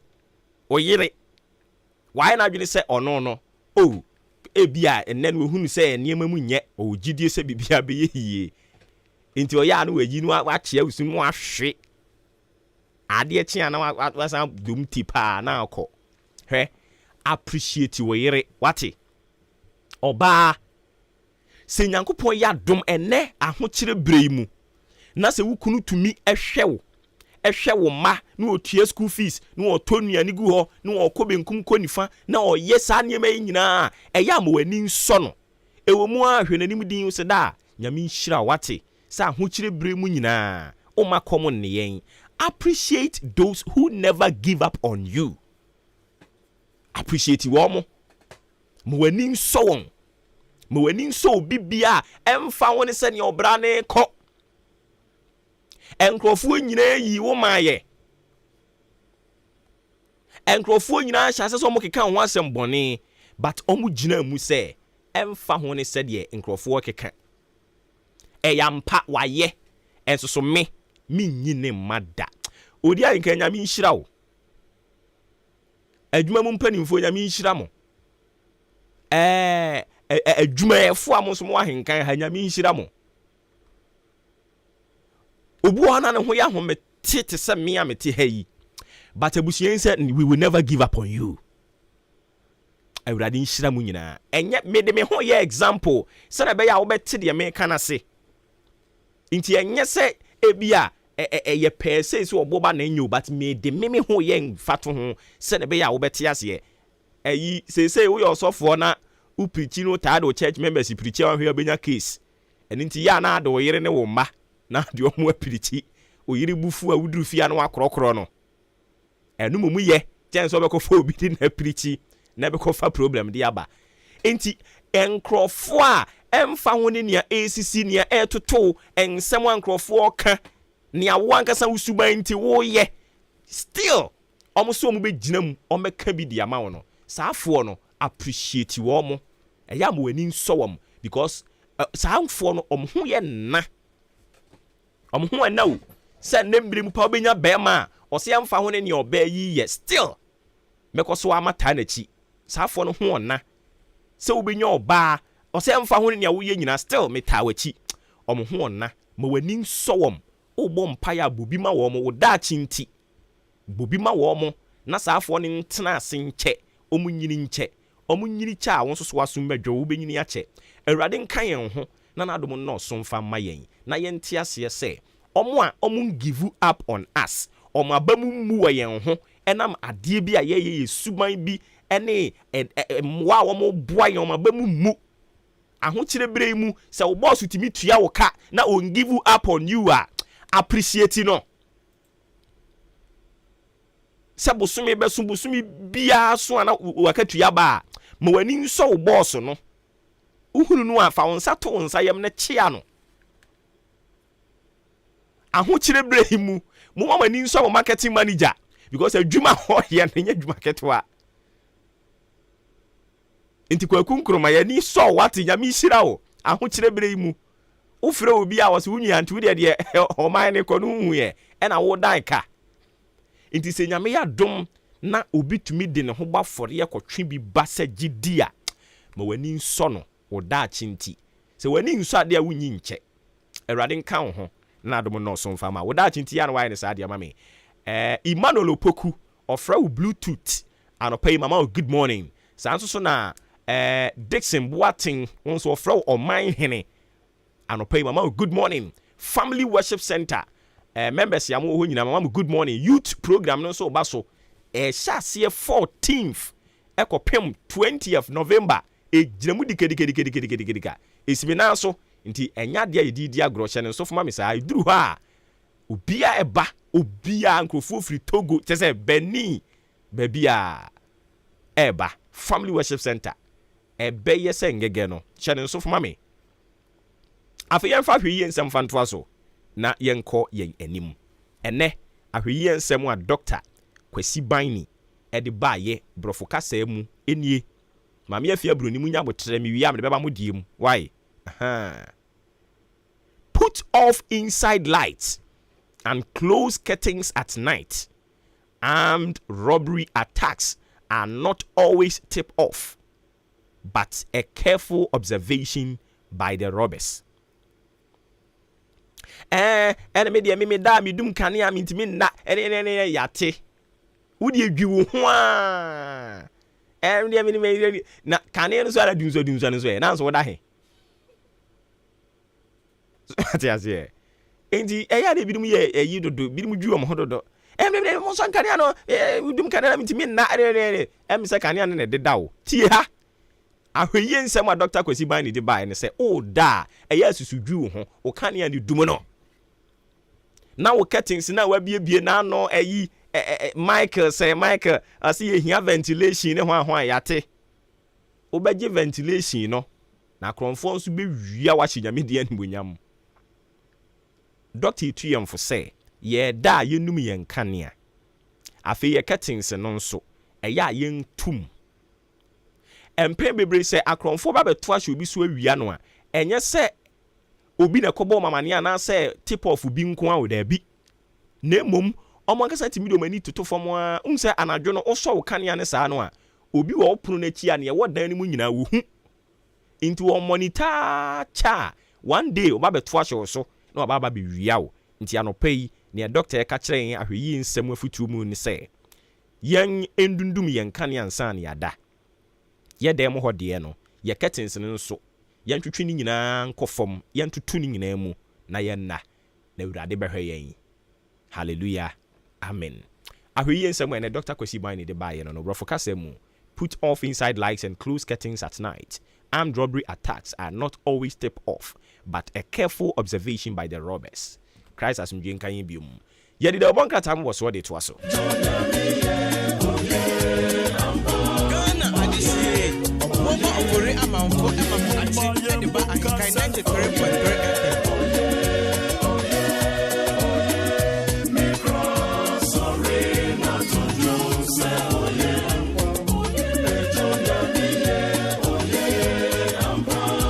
Oh yeah, oh yeah, oh yeah. Ah.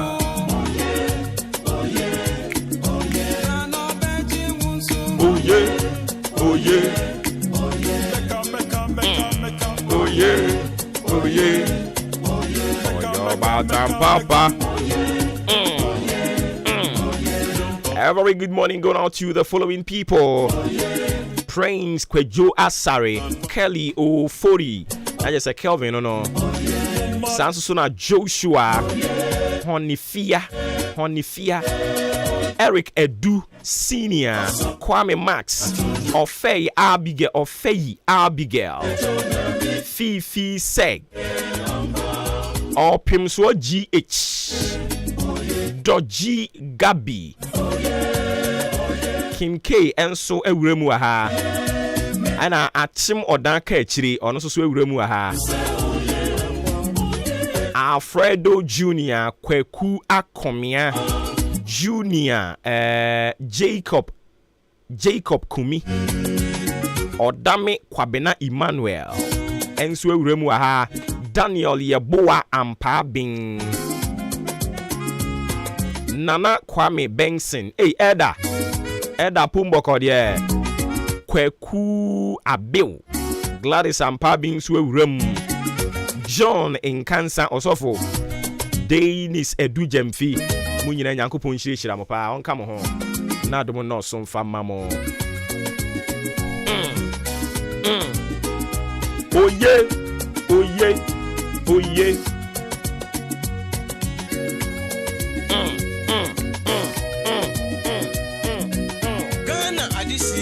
Obuoba Ofori Amanfo Ediba AHENKAN933FM. And can you mean can another ni favorite power? But Andrew I'm some what here and then some papa.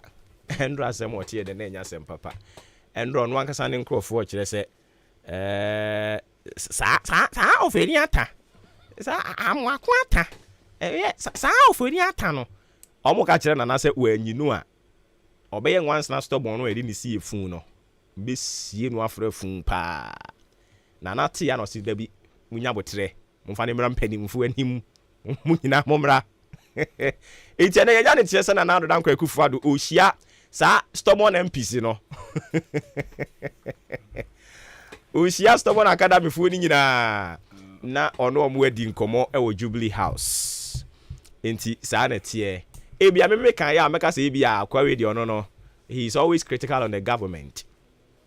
Enti enya no kre na meka na wa MP nso omo so nya no kre na omo kan na nana wa ye bi obia obeka se na ado ba ye wonye bi no na ebi a ono na empese obeka no kre na ba ye wa bodwuma but eniema ba ku mienu bi wo ho no mo a na ya anka beboa pa ye nkwa homa ne so na ye ne kane emra sebedwanin de ma Lower West Akim enkonko twetwen komo san ye member edema Alliance for Accountable Governance AFAC Honorable James Apietu Ankra Honorable Tim kan FM suni Maakye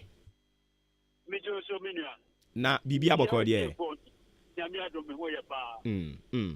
na Honorable say wo she he me won cry you e ho na wudi upa kakra ani ye the radia se na we die Endra ase eye unprecedented ebin si da Ghana bakose mu se omampani na ono ankasa ne mra hyebedwafo be sori de atia ne decision ebi asida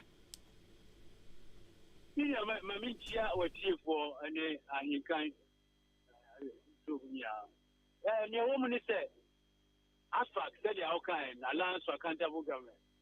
They issue statement.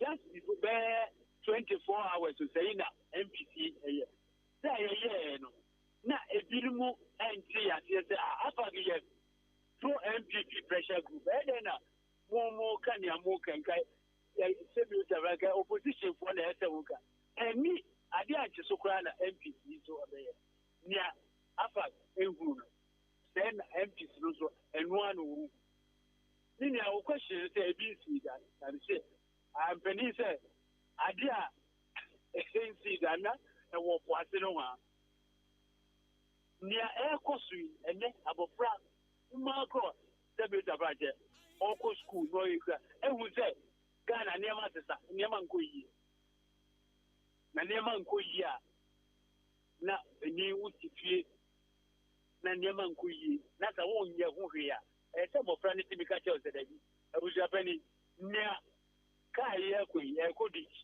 ye hwe ni I see. Inti enunti ne ma afa gekra na mo de mo chese se omampani sisa na ebia ontumi empamo ni wo fa ase ni mfiri amamu ani mu a onye ni dibre se finance no emfiri ni nsem na ka o ma ni dibre foforo mutu se oye sa dia economy ni be stabilize won ni ni ya to da bia na ye hwe enipani obitimi abofra bitimi ko ebibi no se enyo papa sumesia enyo wo fa sumesia kan bi yesi obi timeko se okope bibi no tiwa oni petri brain no kata henka FM ni ma honne ni ma hotina ade kire na nanibu ni minyanka atame na mbaka jere no onye credible exactly asem no onye no kwafo no betimi die niema bi bwatie waba ya nchese opebisi opegwe anyway send see ehwe ni ezi ade anke betumi adi busu mienza busu ni we no de ya beti wo mu ya be hwe mu fi ko kwanza eki sa bra ya bre ni ya afa ge hu de enya na ni China ebesi o sekwe ubura tatewa ke enyema ebede di say data bank one ye bonsa ya ko genocide amai ya ko pedia be one ye transaction advisors you want to commission the deputy ya dubo he also ni company Black Star and so jiko what is that in Niba? Yes, what is happening in the media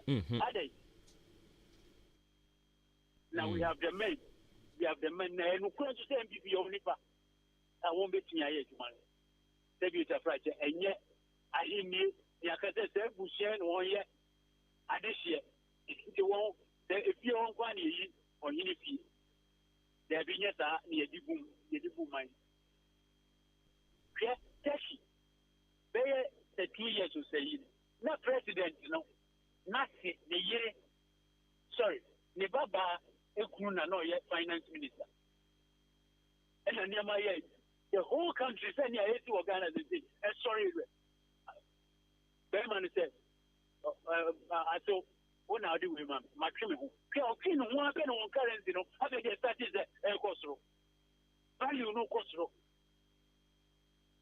it's like say the economic management in Nigeria e won so ni bakwa or running more economy Indeed, so we have a typical example a free enra this app raw e buy you know as you see the crash as ya sign tisini that dem kakra exactly I do not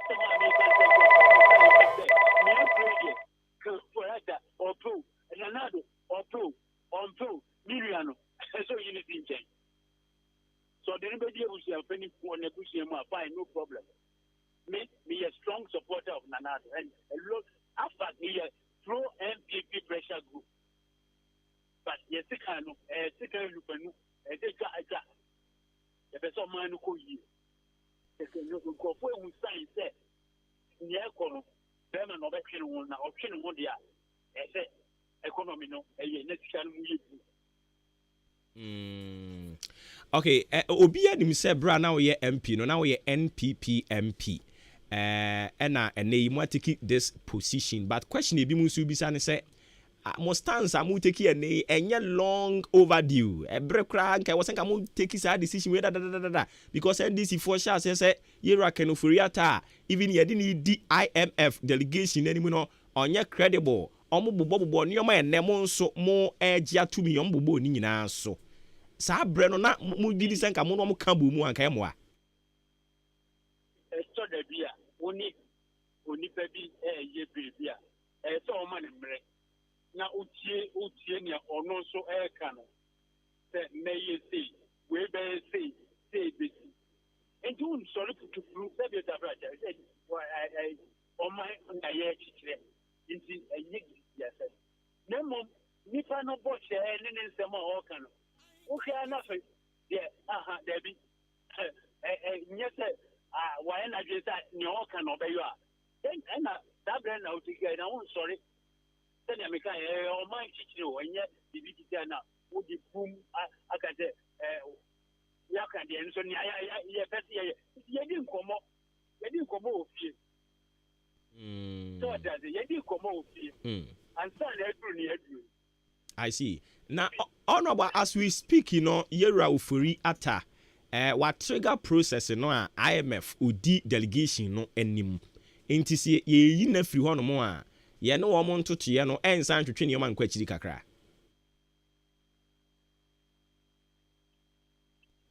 Honorable. Hello. Me you honorable jina yi maye ya. Enti ye ne kane mrashebedwani de mo manfo wo Lower West Akim na eguso aye bon komo no honorable James appear to Ankara.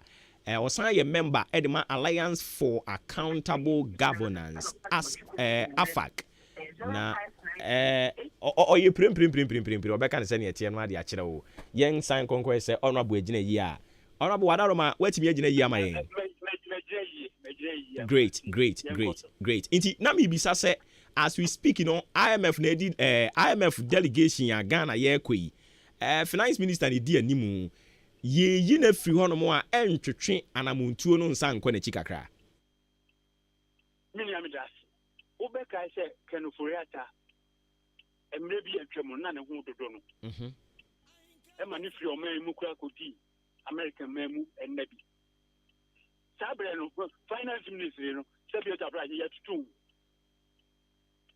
eti na ya kan se obi nim ennemu mpo asem na ya de kimi ya se manu esisi mura so tena ofiri mu a ena ye na ye ka se ya obi nim ochira ne besie so ofiri mu ante Ghana ye wie ya no na o man ye wie ya no ana but I see yes the devil is in the detail I was see bisa na ye ginchire mu kakra and again say mo kire say yenyi nim free home for bi mra it means na mo potential candidate ya obetimi atake over from him mo obi am be pese say ye ni free ho a ye de ne beba na watimi atoa so ama ye economy na gina ne nan so milia me say ye wo eni pa bebre nyo bi ba ko both edinu nye politicians one wo your friends say universities are one year professors one train one year pure politicians then na can no year politician na go for bebre brand in politics no can na go for bebre brand enti nipa no wo ho semre no so a ye challenge president so okwa ye be ma no nipa no hwe sabre a ye tie minia ukwa a country like Ethiopia you place it ban immediately untimi enkra too fake e macro no so untimi nkopra enkra whiskey nis and alcoholic e macro mo ya fa dollar ya ma every bank nkokra sa any mo be bree ye dia ne ayetia ne say non essential e na yangu again non essential commodities who define because one personal interest over there eti minu nipa no e wo ho pa nipa no wo ho pa I see but sisi yi mo se mo afa gakra de mo kire se onyi ompam no a on sesa ne mfa ne nkɔ baabi foforɔ ɛna majority MPs ni bi nso ɛnra ɔmo yɛ press conference no kyerɛ sɛ yɛnyi ne mfiri hɔ koraa ɛnyɛ ɔno nko a ɔno ɛne yɛrɛ dubu ahen but deɛ yɛ nso yɛ tete deɛ yɛ tete ne sɛ ɛbɛyɛ so difficult for president sɛ obehi finance minister efiri hɔ no mo ɛkɔkɔba saa dɛn na mo bɛyɛ minia afa gidi obi anim sɛ nia yɛ ihɛre sɛ nia yɛ mmerɛ kuni ni yɛ constitution no ma yɛ kwan sɛ yɛtumi yɛ no yɛbɛyɛ any demonstration and picket. Parliament is like I said, one so they will have no business to do with government. And see, the Kufuado, it's sunny. Can Oforiata AHENKAN or Berries as president? Only the best, I see. British Prime Minister, oh, yeah, you know. I say, Mina become a creator maca, and so me, Timid Metro. The son of a soya. Why? Say you more position now ne certain revelations about Bonti and I just say clearly no I say ma habon your macho. Fear minimum assemble one person can say yes you need grassroots leading gomo. Yes, and can demonstration in your family anyone quiet demonstration. Sani fana anyone a demonstration. Okwa Boguloshi. Pedestrian more was cycle. Cantamanto. Yeni won't be in command. One summer can good that. One you won't be in command. No, the ordinary Ghanaian now, Nam City, so no, or two idea or one so one common a year can you? I see. And say Mokasa now is it that president is not in tune with the reality? I told the beer. When him say yena yentimi nkotu omempanimfu. Yenya kwan enkoni fie. Enuanu bi abusuafo bi enamfo bi eben no.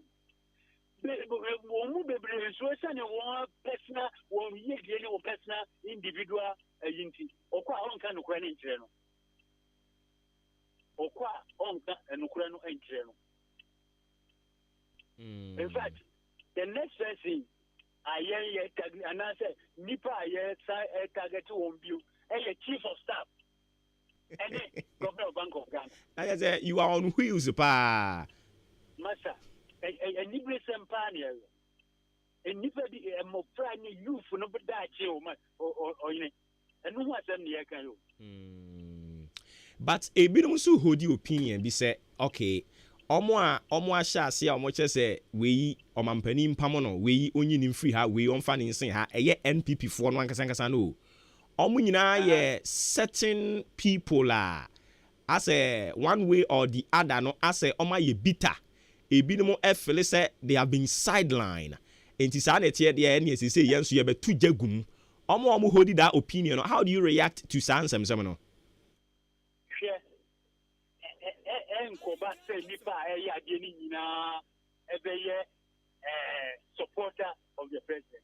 But better me can to say ebinumu eye very die hard supporters of Nana Akufo-Addo. Right? From Sunyani Nana any J Akufo-Addo people who are consistently warning no akwabeti and every. Enti ewom say binum be wa for one so one person but the binum so wa and yet post na one yepe ngai mo be na be ya ye party obia gitum Ghana obia de na nia to come say the NPP ya to do ania ma ye ba dia NDC enya alternative ma oman NDC edi oman so at the NPP so obia hwe time NPP by NDC by impuntu eba oman ya vent to one year and until you move your near brother you can see a best side of back near this any pana one the friends I wish him and war any GDA war MPP one the one your politicians Number one class here with the previous MPP Bebano, Omei, any Janet, Sakraya, and Buntu, and Kankro Eba. I see. Now, honorable Unyano Mohamuda, so all the evidence says you are a former MP. I don't know whether or sign or plans so be sign for parliament to be mudia, but Unko Bium, okay. But Unyano Mona, Omo the Omoda so ha. Oma said this fighter see Omo air fighting. Don't you also think say a Benyan Susan so Omo political career in the future as so? In the but your plans and matter any pan. That or queen, you your plans, Nipana, one fool, said, won't get or minus you one. You have a one person, so have any people could do Nampo, the enema year, no be no back catch it, the any pan said. Your friend is saying, evidence no clear. Idea 1 year and the body is one. Prices that is a conforma. You will be able to say your sister is of finance. Investors after the confidence will gonna move you. Yes, you cannot after the amount of women so and see the evidence will be there clear. The do so, Niaken, why a book was also one year on Gobu. Andra say, Andra press conference no honor me who says MP Bako na as war become once or your corn and the mature horse. It is a no slow, no.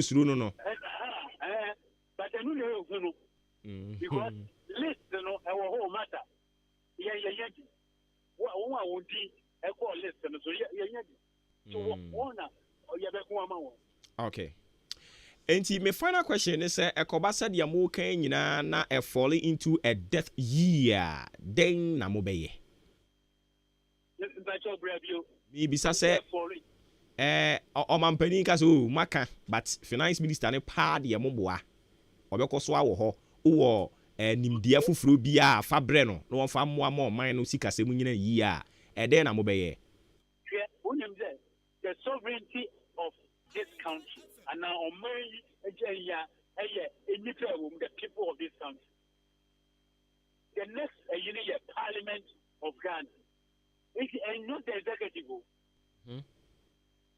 Not the executive. Because what you say, yes, the president sorry. And no pass me say your friends say loan we ma approve if you make Odiaba.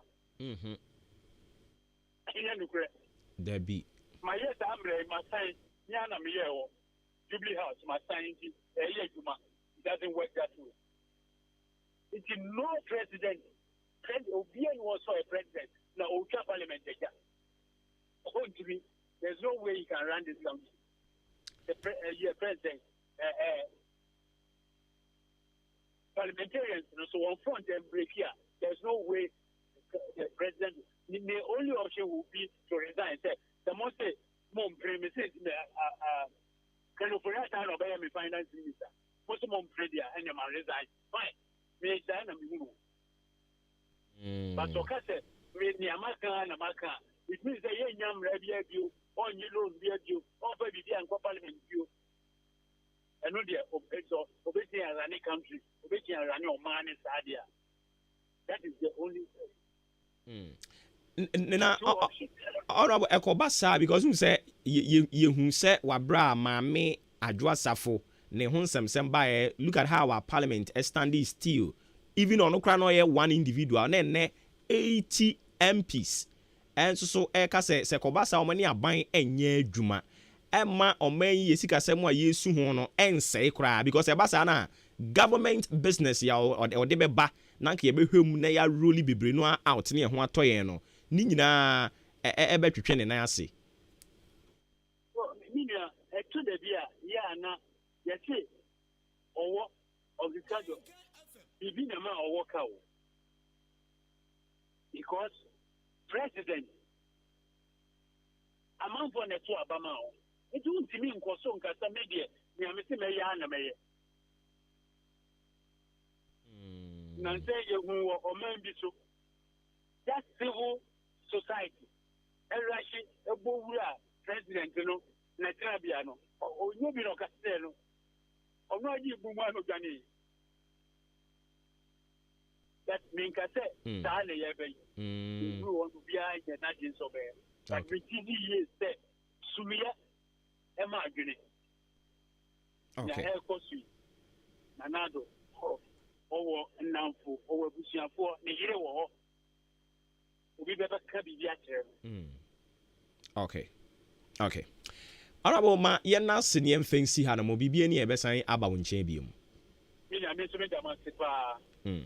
Afa do ye ho ye kusumi ni se e kono beba ewie pa ama o man. Amen.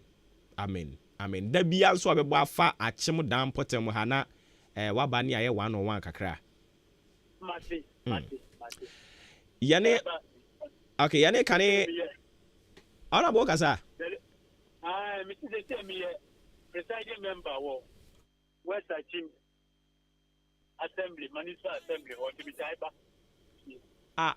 We are presiding member. The newly elected presiding member. Ada what jai MP ni die akwedi assembly man. Ora. O man chichire no ukwa bruchira. Ohu MP o ti bicycle so kwa juma. Minister o ti bus mu. Any obi a o se bi chafraje. I think bus open bus I dey ko truck I dey I dey truck. No kwa juma. Emre du say yes say ye niema yi. Sir. Local governance kabebia ukwa countries are etumpono a when you break local government no classy your president MP because the whole them only near man okay and see no all represent electoral area on but show me a government appointment. Oh okay but all the assembly members you two about 40 na etuaba 38 na tuma me 2 na antoma. Oh okay and see how we are presiding member. Okay and yeah ewumu a ye besan ba ne aba be di presiding hon komo kakra because yen ache modan ha ne te hu che ekuro yi ya banche anane brode ye ko bia intimi nyi presiding. Me mom dem enya contest na it was the confirmation. Aye akwa de onipa ba ko ne hwe kra kwa hwe di nkonim.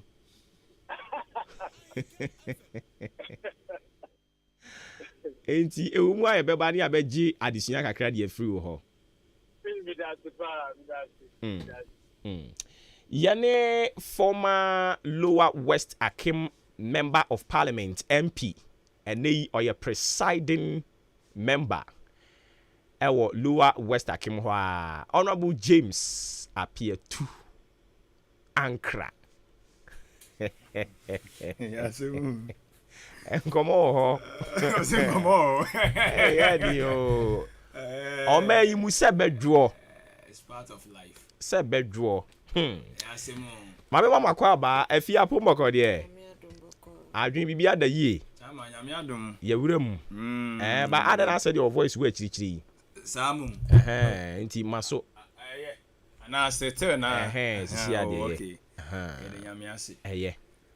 Ada Ghana. Enti baby agara na duro no. Yakoya nim.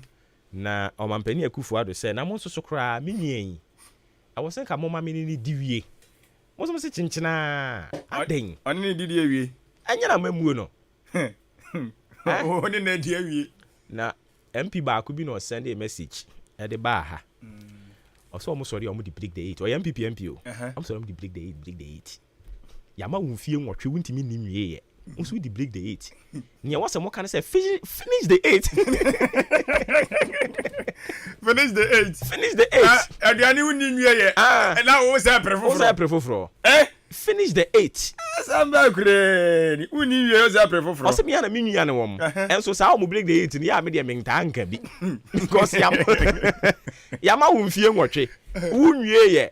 Encrofo pa on ho hu on asene mu.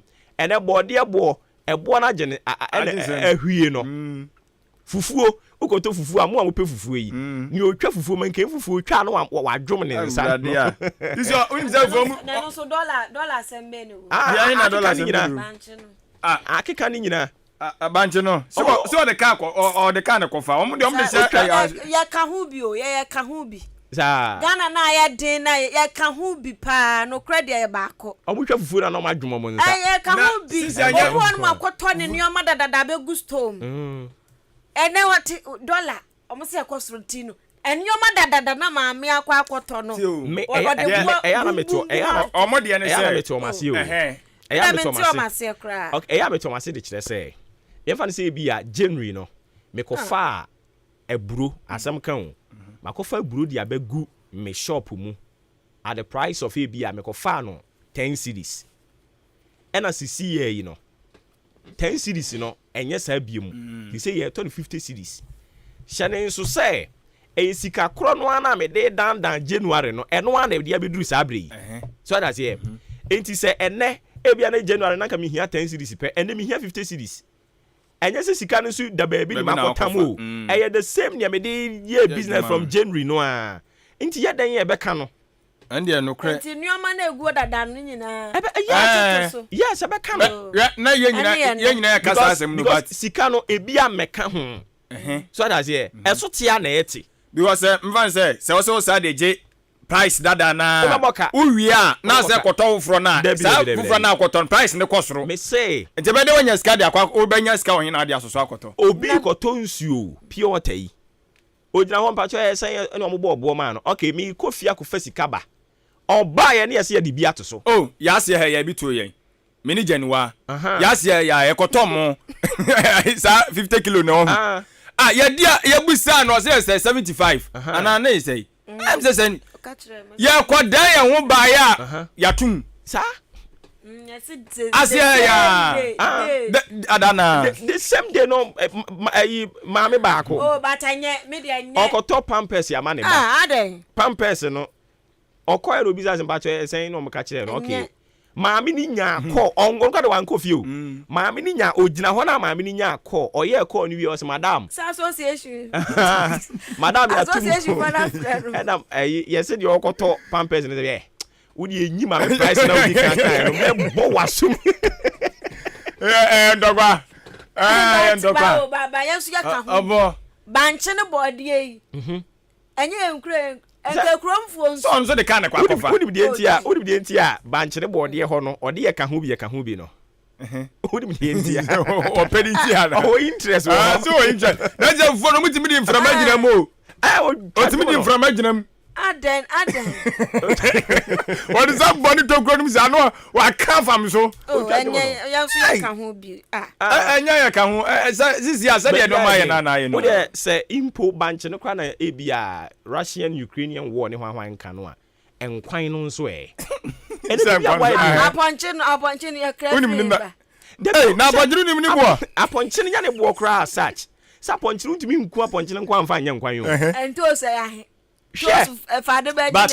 but obo no ma isusu aye keka nyina ye biadu wa ha o ye bia ntosi wa ha enkontomre na tie o dia mo kan cement iron and rose e wo se ye hye de nya fixed price aban ne de price ba da bi eno no set you o ko mo tutum sa o se se do 80 cedis o sa enti ye be ko ayi bro nya na de nam 100 cedis sa o kan say ya obi te ho se media ne ka ho bi na me koko hu price na me meka media be na ka ho bi obi asem o na ke ba ni ateso anke yanka ya ba ni ateso anke no yanka say obi a obeya yibia na ye de ahye no untimu na ma so ka yire nya o ka jira ya odai media no ya odai ye say media no e de so ya yesusu han ya ni nka o dara asem na nya sanete ye hunu a ye beka ye hunu a ye beka ona mbawu 70 boy 82 na 82 no makohu no 82 ne mabatra na meka na do se mamenka everyday enti ahotra ukrom me bottle black and white say me ade ba ko pen ha mi o de ha me ne say $1 $1 1 CD no one say $1 $1. Me problem na no we. Me won senka na enko ankasa bebree. So hu. Ana ke beduru baby ya duru ya ke beti ase. Say bia how we. But munim bibi. Say you too much. Munim bibi. Akwa se waka kire oba se mema won fa sekan. Na wafa. Na odi atwa ne ho. Nti we beka se ne nan nte. The crowd say. Nyame me kan say babia Ghana ni gina sisi ya no. Yes.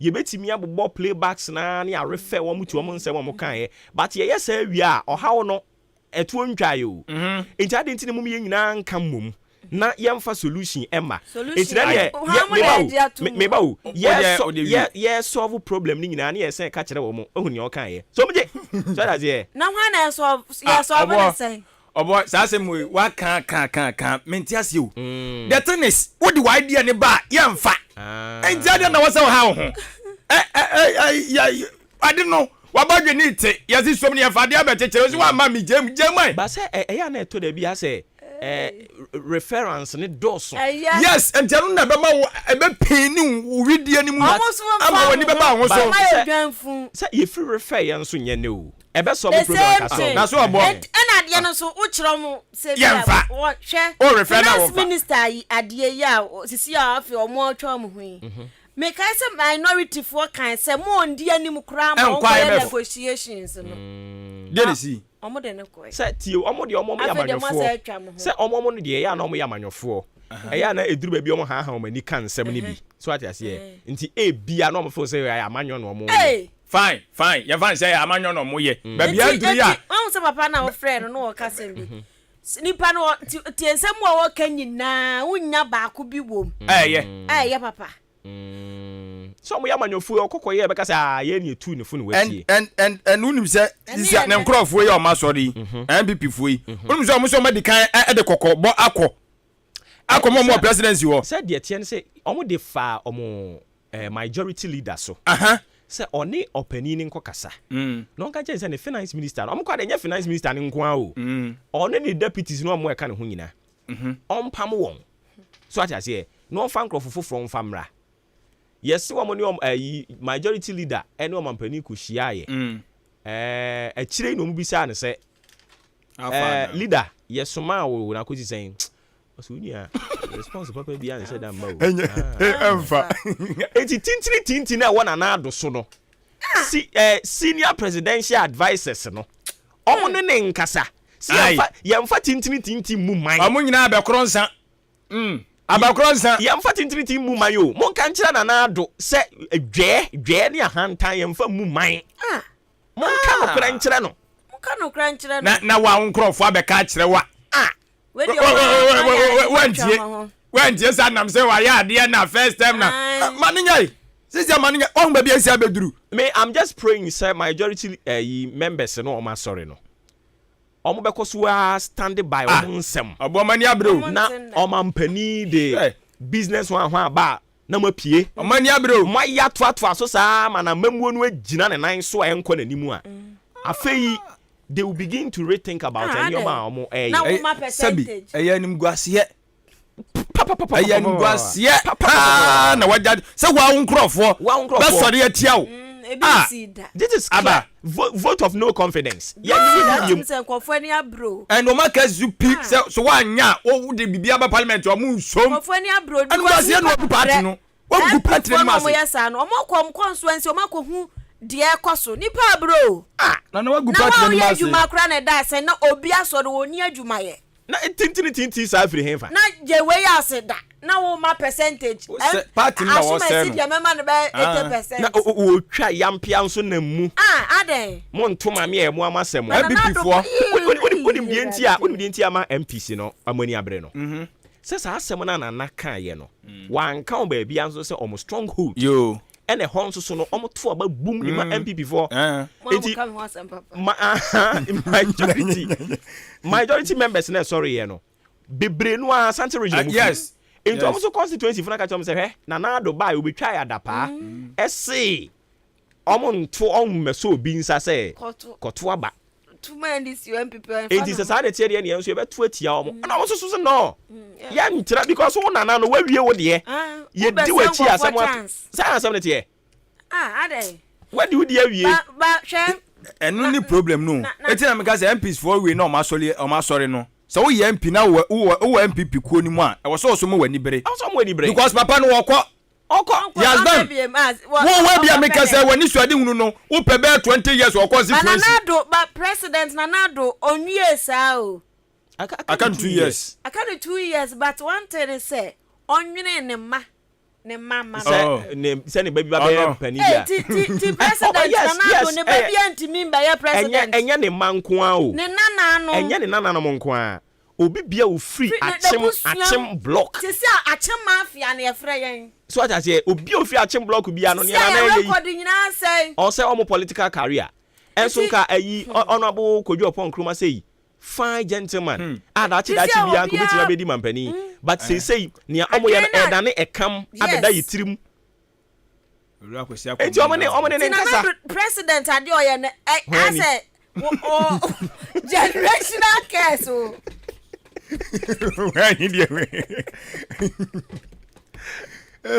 When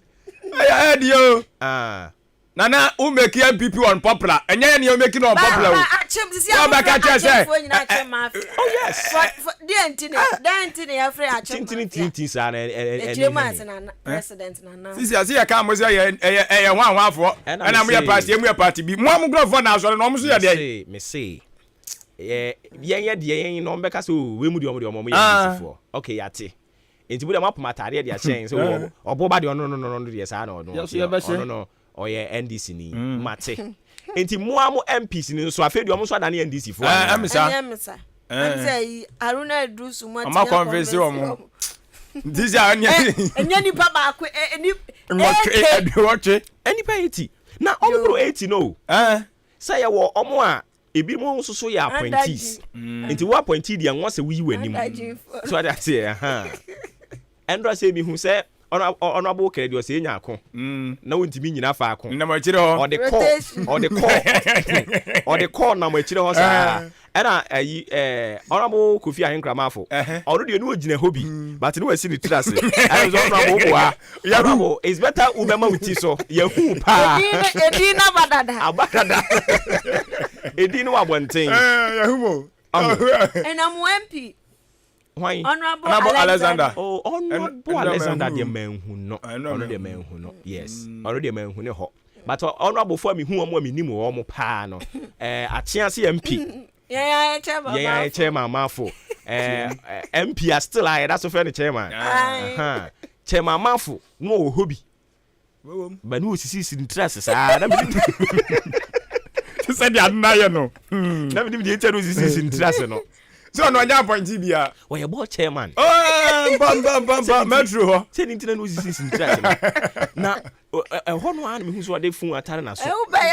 Minim say ho no an na e friend chairman ma hu. Oh, David let me twem. Me twem one am too ko. Hello. Yeah, friend me na do dan kwa kufu ade. Chairman ma hu.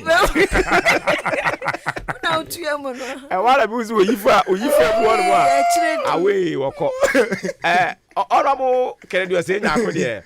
Honorable rounds. Honorable I have we mu go sabi ayi krado ba no. Ana exam so mu wi am ho no. Na baako tekwan. It means say no tekwan dia. Because all the call na mo akire ho. All the call okotire no abetire sa.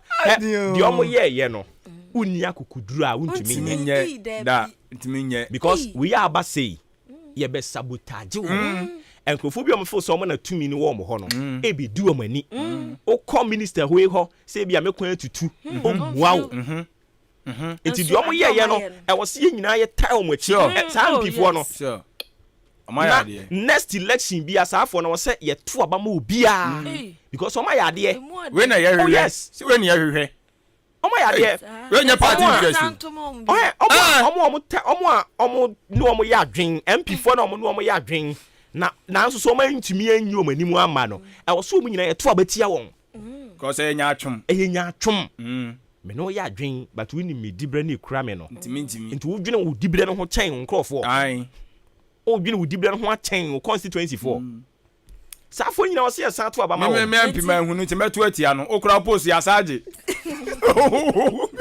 as a kwame yesa ma me ya wese na MPs ni bebre no mo ya adwen but na omu ni parliament na ebi mo tu kwan ni sa no mane wana ha but omo ana omo parliament a omo amane de omo hu ajo de ko ba hwe ko na beje mic no oba adwa no na beje mic no me said BC ngwale yo so me eh na profudi enne na speaker ekwako ruli whether obeto akoso atena ho ana say onso ba kono no o se ya wo no ko isa to ba bi ni yeso ya gine ma me profo o se ya de wadani broni enti emi bisa mo so oba sa na obekasa na say oh profo ni mo de enti omo friend appointments committee na animu a what is man what and one obey ye it is what it is it is what it is that's it hey they gonna do but on a very serious note you know omampani mema onkase we be one of the usual political noise you know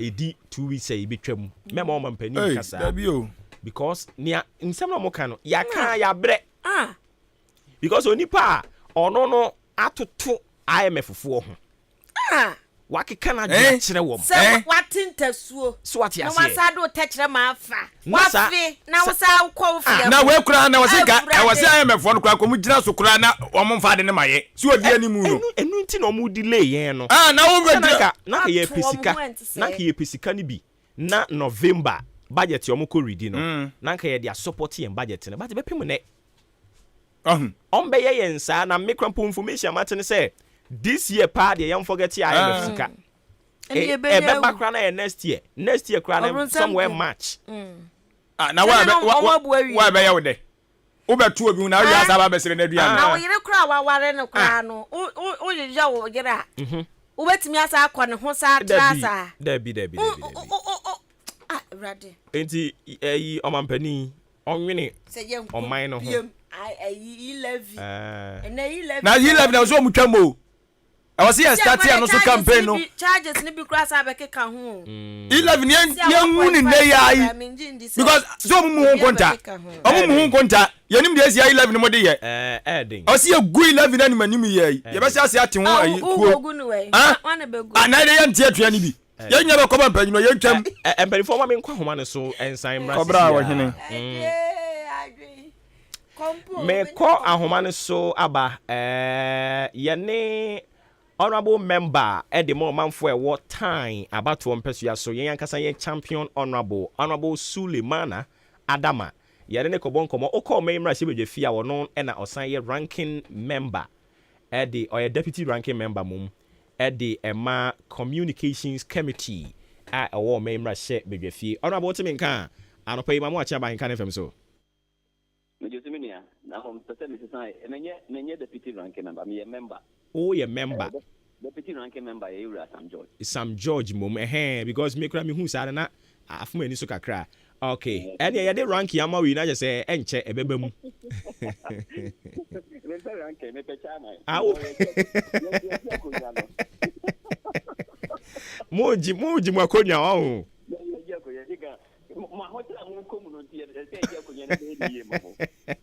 I see. Na enrade obi beka say as a mu take advantage of some majority MPs wo mu decision mo de ba abonten no ene ne hwa mo yes o ene ye de ye emotion kwa akoto ho no mo yako vote censor against finance minister sanete o mu take advantage of your position aba so mo di kai on press conference and sana mo ye mo de o no no kre wo bi say o kai say bo sumi miensan atwamu me na man sign bio letter na mo say ya sign no me sign ansa na ye kofi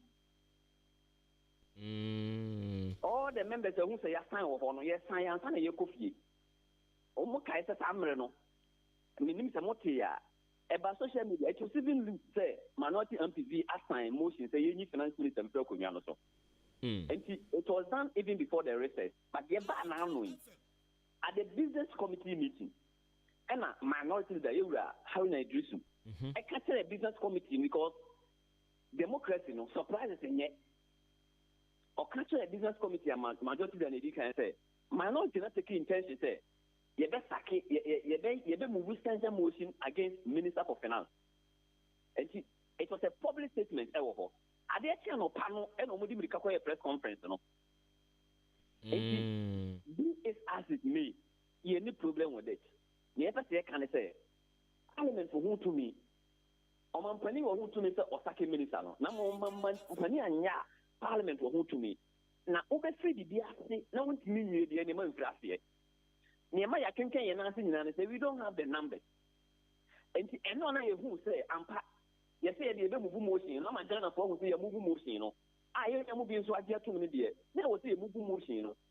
And meaning I in the year, a vindication of your normal Canada say COVID normal, testing a course war, airport to hall, national cathedral, minister Yakui. Conflict of interest normal, Sikado, GDR, data bank, and offshore account of Papa Yuko free money, general mismanagement of Ghana economy now. You see the non depreciating enough grounds to say the minister away Africa. But so we have majority MPs, some of them one decision on more taking one. As Omukadoma go a bit further than Niamo more here. More than limited to finance minister and come with much as there be area a do buahin so fano enka. Is it that Niamu Huno Mumu Hunisana? No, not me, you Huno Broso. Now, wouldn't say your first point, the actual motion. Your first point on the motion, a conflict of interest. At my account. Only say, the Oman Koji, Bosnia Eurobond marketer. Omo have a joint book runners JPR. Omo na yede nyoma ni fi omo so mo koje sika no efiri amano ne ba. For the first time in our history no minister no only minister or no so ye from the office of president or finance minister or you will do what no. Omo companies actively involved. And we are even going beyond the two. We are even adding the Bank of Ghana. Say the governor of the Bank of Ghana must also go.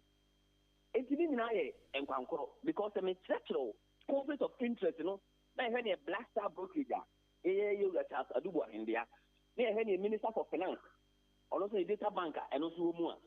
A mind blowing book runners, you know, only Marco and 9, and answer in noon. I said 2 companies with a company. Now in 2017, Omokoji Sika, Omokoji Mansukoji Sikano. Over 2017, almost 18.3 billion Ghana cedis. Most of them boy, I don't know. That 18.3 billion, book runners, almost a woman, 91.24 million Ghana cedis. That was in 2017. In 2018, it's even worse. Almost a woman, 10.57 million in 2018. In 2019, almost a woman, book runners, a woman, 49.42 million. In 2020, almost I walk Bosnia Koji, 94.14 million. In 2021, almost a woman, 168.98 million. And it's clear, you know, as Ghana is growing lean, no for that Adubo companies they grow big. That's the first point, and you see, and clearly it will show you that we are not only limited to Operata, but you can't bring 2 people on the floor at the same time. Because constitution says you pick every single individual, and they have said it outside. But you can't bring motion to standard 2 people at the same time. Because about one eventually said this is unique here. I see. All right. Inti what I know say a kokoba say still our mampani ne position na ukramu no and one ukramu na mo be trigger constitution some standing orders no. Article 82 no sanity ya trigger ma trigger crowd da ya trigger because ya file motion no na motion no and I'm saying substantive motion no in here 48 hours na mature and you may short tana kwa biye no na motion na mature and you be through parliament on Thursday no tell man panin yi minister no free wa there will be debate on the motion.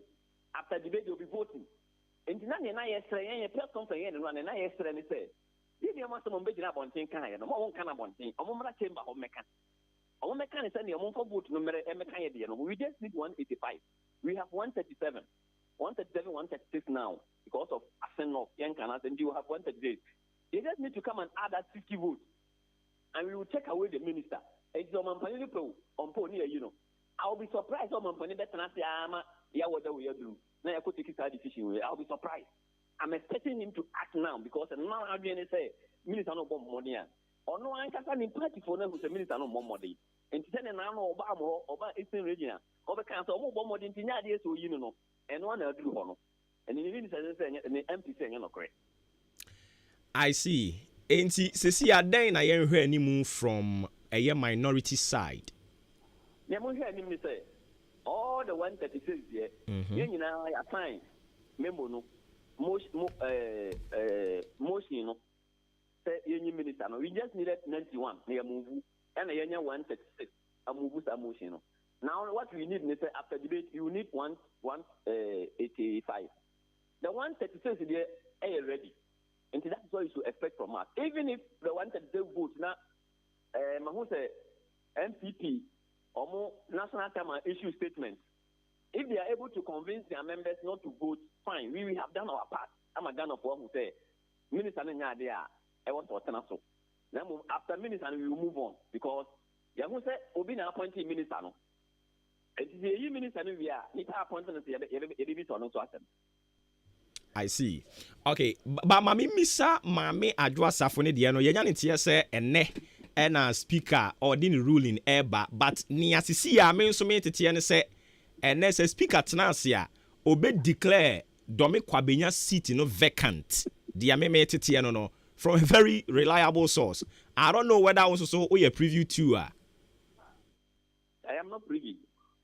I'm not privy. Minimum is a minister, a speaker, everyone ruling, and there could be only two rulings. And you have to phone one. I don't know privileges committee. Okay. There are 3 members of parliament from privileges committee. And conclusions are committee, arising on each one of them will be brought to bear. Chamber honor, plenary honor. May expect to say on each of them, if they are found guilty by the committee, not a chamber, there are 2 things that the speaker can do. Either say committee report, will be binding on the whole house. That's one. And I say committee report, you best subject to ratification our house. Now, if you have committee, be anyone report the final that. And in the Finance Committee, Kushiano, a bobo loan agreement in Roma, it comes back to chamber. Now you have to take a decision. So, Communications Committee, Kushiano, Bobo, Yoma, it comes back to chamber. You have to take a decision. Every committee, report a recommendation. It is never final. And I'll be very surprised. Send your cancer speaker will declare seat vacant. No, I'll be very surprised about that. It is only the House that can declare that seat vacant. And I'm expecting, maybe the expectation is a speaker will subject the committee's report to voting. May have to secret ballot. Chamber. But sir, minumi answer ya way and okra wo hon kra de wunim kra chen me say mo standing orders I reserve a certain power to be the speaker or also betimi exercising a discretion. Don't you think sir obetimi a trigger no they are taking decision? No. The speaker has no such powers to decide for the house. Only that discretionary powers. He has powers to accept motions, to accept petitions, to accept questions, to determine whether he will call you. But when it comes to decision making, it is the House. Decision makings are reserved for the House. And this, for me, is a decision making. Because it will be first time, a report of the committee is binding on the whole House. No, it doesn't happen. In fact, I don't have the standing orders in front of me. I'm making specific orders. And to me, what I'm expecting is the speaker will subject that to the House, throw it to the House. We should take a decision, and that decision will be the one that will be binding. And if 183 members or 185 members decide, He did privileges committee report in Tumwa. Then I just have seat can be declared vacant. Otherwise, it is otherwise. And Moji Tumu, we are so now obey the person to declare, Anna. Oh, Yaji Tumu, we are. He will declare the decision of the House. It is not his decision. He will be the one to make the declaration. But we will take the decision and he will declare. Not on we declare. Ain't it say, yeah, because obey declare, it is likely so obey declare seat in a vacant. It could be said, ya working in a ABC and sana later will be declare vacant seat, you know. It means, say, Nita Okas obey declare seat in a vacant has been able to enter each member of parliament stream and to say, this is what each member of parliament is going to vote, which is difficult to speculate. Because me, as I sit here, there are 3 members of parliament, and I find say culpable. And see, I'll have to reason say the committee, say 2 should go scot free, and then 1 should be punished. I have to get the reasons behind. If the reasons are satisfactory enough, then I can go by their decision. If it is not satisfactory to me, I will not go by their decision. But and there are other members of parliament who can also think same. And until I get the decision, you cannot speculate until I get the decision, which I don't have the reasons behind their decision. I see. But say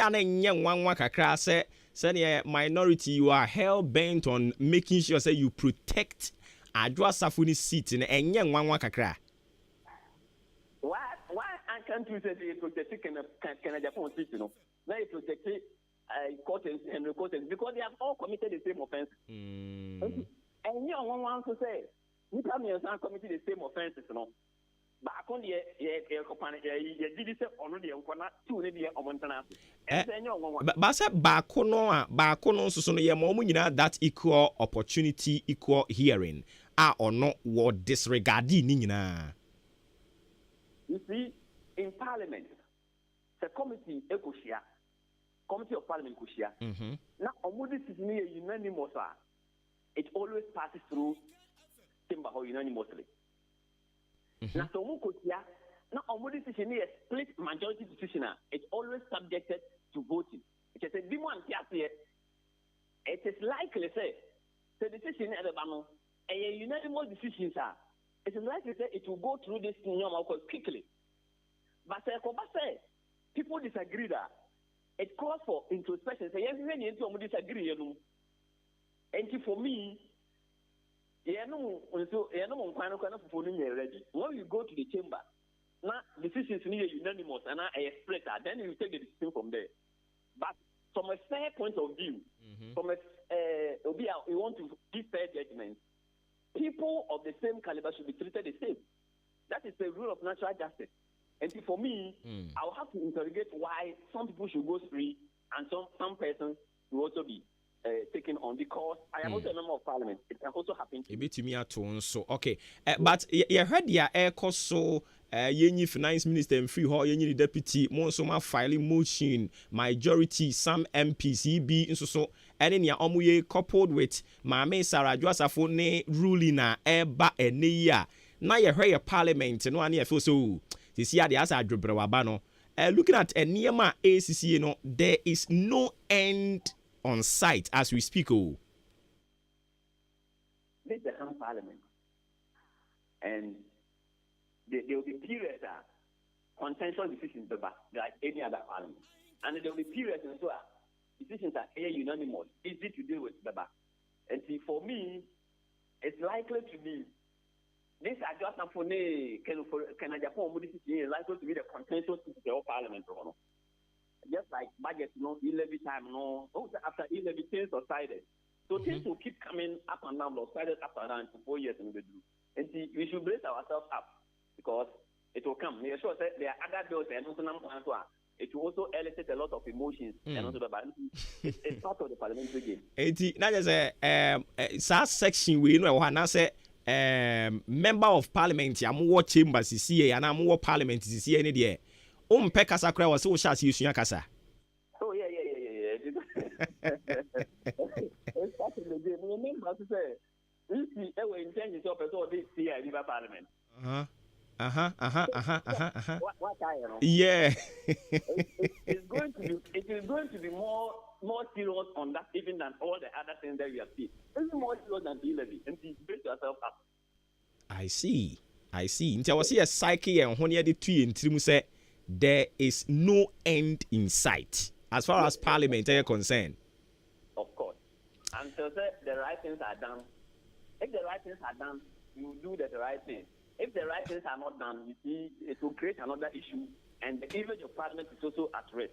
And we are hoping the right things will be done. Because if you check Parliament yesterday, all minority MPs were in black or red. Mm-hmm. All minority MPs were in black or red. We are mourning the economy. We are mourning democracy. Economy no. Not economy. And the whole thing is on a press conference, Economy this year, it is there. So we need to revive it. We need actually to go over to Jerusalem and Jericho and rekindle the Jesus Christ editorial. And on the other hand, the first thing to do is to take away Ken Operator. Then we come to the democracy. I see. We will not allow the Electoral Commission to kill democracy in Ghana. Nti wo hwɛ deɛ ndra ɔmo ankasa ɔmo MPC ye and I just say minority MPs you should throw your shoulders in the air. Yeah, I think we you see, you cannot be say we have been vindicated when Ghanaians are suffering. This means that you have been vindicated. But it is clearly, and I want to make this point with all the seriousness there, it's even a lesson to the NDC itself. To every Ghanaian. But there will be either you are a journalist, either you are a teacher, either you are a nurse, or every professional, you are a professor or a think tanker. You see, it is time to go beyond politics and think about Ghana.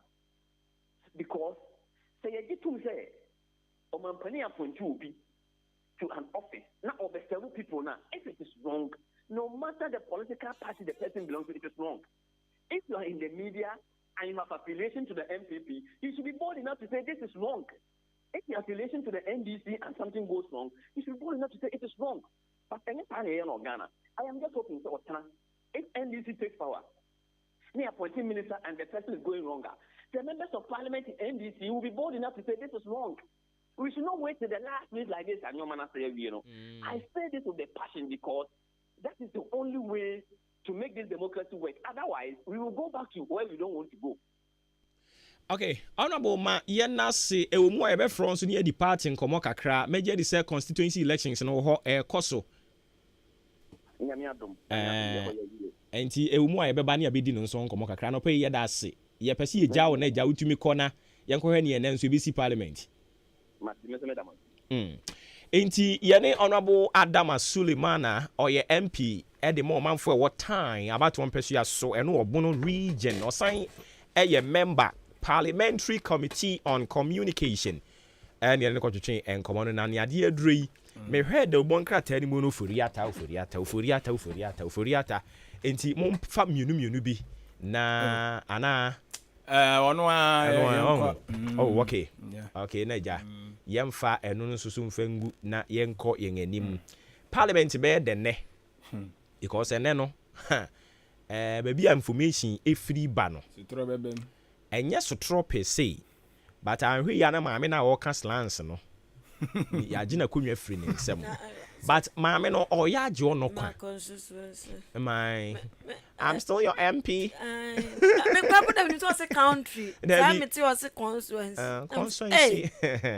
BC for ni si o mu na gu social media until one always my BC people but like the impunity is too much. Mami adwasa for the impunity is too much. One I will say is a parliament a resume obeba. And not a parliament resume yeah. It's would one mind rock and I wasn't surprised wo mo. Akobe hu ana ko afi ho. So munya nkoi. But ye. Maybe onam kwan so ba. Onam kwan so. Play na tu. Oba. Wan ko ne dia me the decision bi o mbeteki bia me no mo ya adwen. Because impunity need too much. And na dia was so oba. Mama Emma kra am I breaking the bus. Oh, am I? O wa ti mi ambreki. Mama adwasa for enyesa bra parliament. O ho ofe kama. Nka wo se wuti animu na speaker fu hwe wanimu sa no a. O beti kakra yes honorable. Ya fra. Wanimu ye kama nso. Na ho ofe do. Mame Nasia. Oh, by me, I can say, Ma, Moho, Phoebe, or Musubanye, and some Tessa. Mame, I was ya twas so ewa shedding so much any media di na ebreno so kopa na mehwe madam me home ba na fe ye de enkomo no ne aka nyina de aka ho ne parliament ni efiri ho ba ne nya senketewa o ni efiri ho ba no me mpese me pepere me ho ama any news bia aho pepere ne emfa nkohwe ntoboase unya botre be the first to break, be the first to say, be the first to do.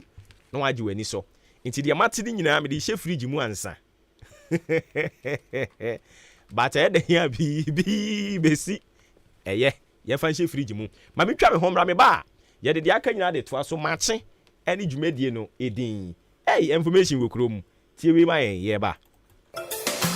Adwumayfo me mamo ayiko ya na former way master me wa ha na nanu cement me kotoma mo se mo fa nya adwuma no sai na former uhu cement no oh master wunim ade papa that's right unisam cement okofa ba ye no se wo to house o se wo gba price no se wo twa blocks o se wo to blocks o ama ye adwuma ye mbre unisam cement that's dramatic so we are mason we are labourer we are foreman na so pesa wa adwuma ye fa ya kono na gina painting dia that is the product unisam cement your bottom and a paper mu die na so bi pe cement papa say ya ehemfa no ben bia to so we pe unisam cement bia to e wa chim dan ni patam ha we be some cheese enterprise your amantra ya ni Dukes filling station and di ehwani mu fly 0243 583 190 and 0540 659 865 so we amazing and now foreman na udi enipa beto cement babru 50 bucks so a ye chewa de free some chi enterprise and di aba achim dan amantra ya ni Dukes filling station edi ehwani mu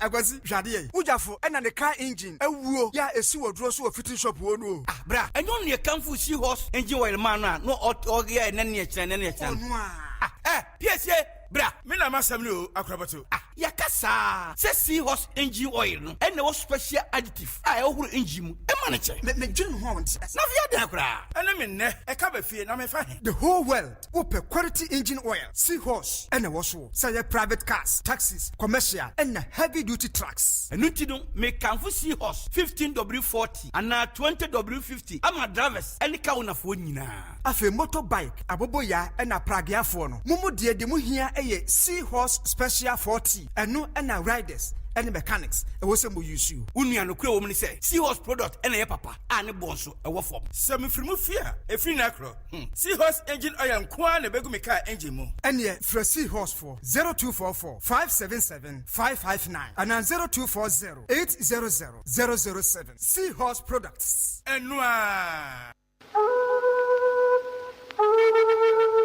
Omame Bridge Kasia Bo Ewo Ochimamu Opani Samuel Robert Benson appear Edaya one sorry Sampen for Kaya Yamwasa Obra Echo Obani appear Yamau Nanti Anunti Dasibra Doctor Nyako Asumadu appear Osia wo hi owo achim abuakwa Noya wenchi hine Ohima appear Krama Otosmienu achim wenchi hima Oyukwa busu penny owo achim wenchi na kwabena pepra woba krafo otia yipa so tini so eye oba pani Christiana ya pokua jo eni ej apia ewo USA Dr Prince apia yeboa ewo nkran obani kwabena apia adodo na fa na atomic owa achim wanchi owura kwadwo apia adodo na fa na kwadwo Felicia ewo achim wanchi Reverend John Darkun Director for Africa Christ for All Nations eni abusuanka ye di yaw esi Ghana fo eye se oduma kuma wodi ni sanyunyu abeto wonaja Openi Samuel Robert Benton apiaso onyamfinhia aduokunu na kwankwaja wode ne beto mpam busumi ni da toso aduonu nkron achim wanchi da backgrounds anopa no nsia pounds aduasa na na wufu sumba koso meminda krona ewo achim wanchi da backgrounds anopa no nkron apawus aduasa wowie a obepa no krabe abusua ne ajanfo behia wachim wanchi da backgrounds meminda no awiadonko apawus aduasa no di ni sikasa ahyehye so kwasiada na asia sumba koso Ebenezer Private Church achim wanchi anopa no nkron abusua betwa hia wachim wanchi da backgrounds awia donko apawus aduasa da sebra Dr. Nyako Asumaduapia osia wo ina wo achim abuakwa no ya achim wanchi hi asinimpon ene dafom yo osia wo Obani apia obrapa eja owura kwan yama damri fadue nantiye due ene amani hunu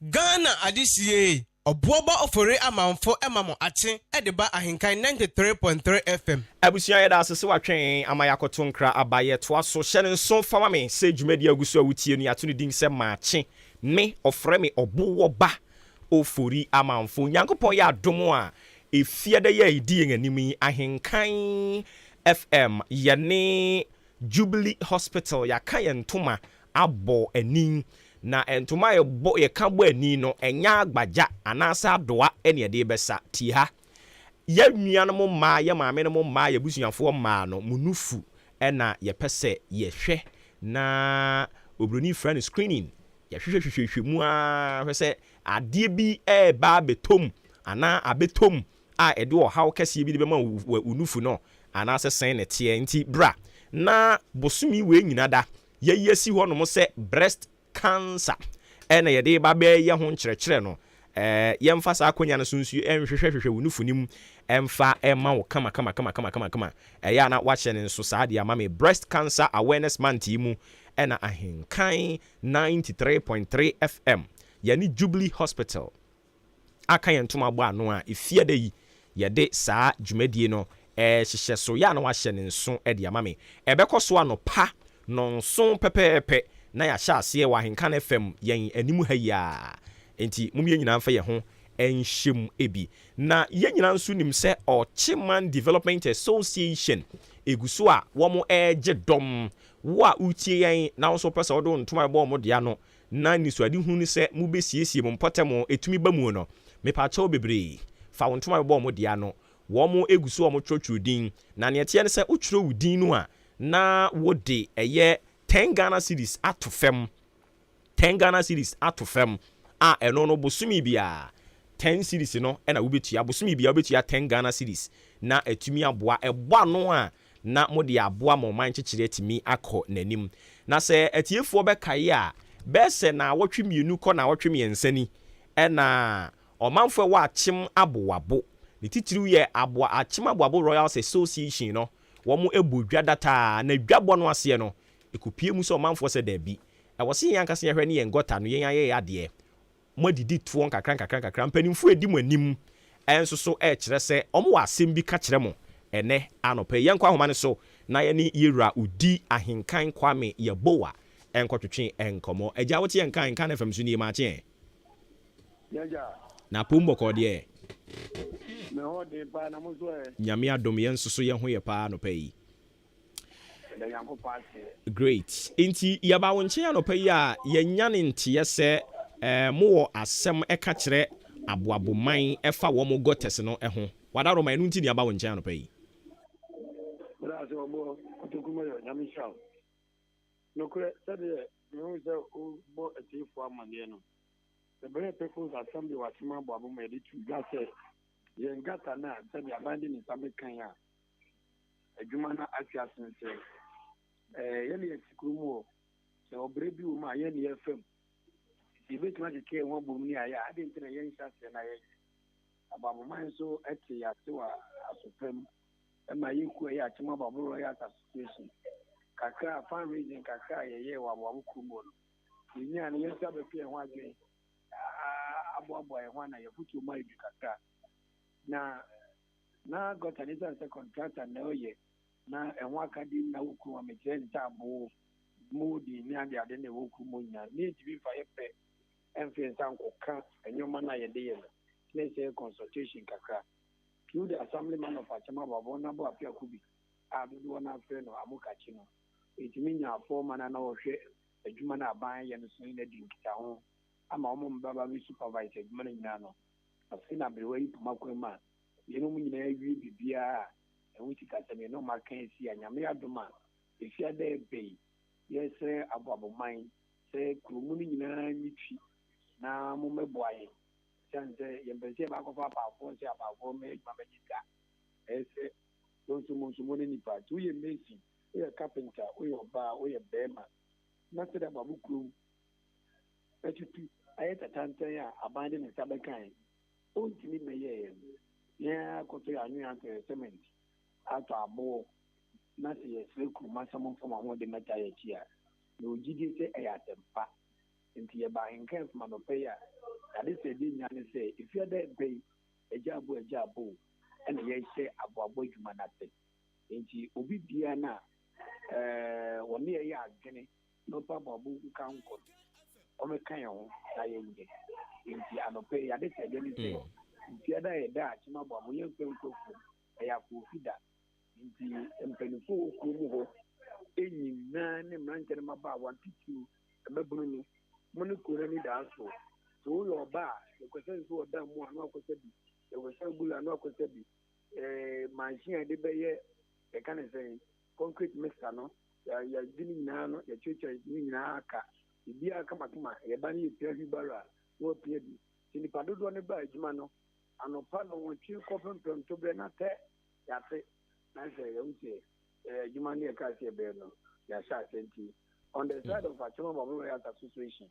gyina me chairman na mo wura kwadwo mensa adakwa ɛne me organizer aka kyerɛ babofo nyinaa sɛ yɛahoboa no atita a yɛfia da bɛhyɛ dwuma no ase kyerɛ srɛ ɔmada ɔmomɛboa yɛn na yɛntumi ɛnyɛ na mfɛ nnuonyam hyɛ mmra aboaboman okay enti wadaroma saa efia da no a yɛhyɛ dwumadie no aseɛ no yɛwie a na ɛno ano no anaa ɛbɛtoa so saa yɛdeɛ mpanimfoɔ sɛ nsamanfoɔ kora pɔm dodo na nkra ateasefoɔ yɛhyɛ ase efia da yi baabi ahoɔde bɛtumi adu biara no na yɛde akɔgu fiada no yɛwie a yɛbɛtoa so yɛnyɛ no baako pɛ ne yɛnya hɔ baabi nti na meka sɛ sɛ woyɛ aboabɔni a yɛde nnwɔma agu akwan sɛ bi a yɛbɛgyegye ntoboa kakra sɛ 5 cities mpo 2 cities mpo na kuruma no ɛde bɛsupɔto project yi a na yɛde asupɔto ba nkaka no a yɛyɛnya no yɛmfɛ nto hɔ sika no a yɛyɛ nsa aka no yɛmfɛ nto hɔ ɛsɛ de bɛhyɛ adwuma no mu ɛna sika kuta nso nyɛ 1 day sika ne kutae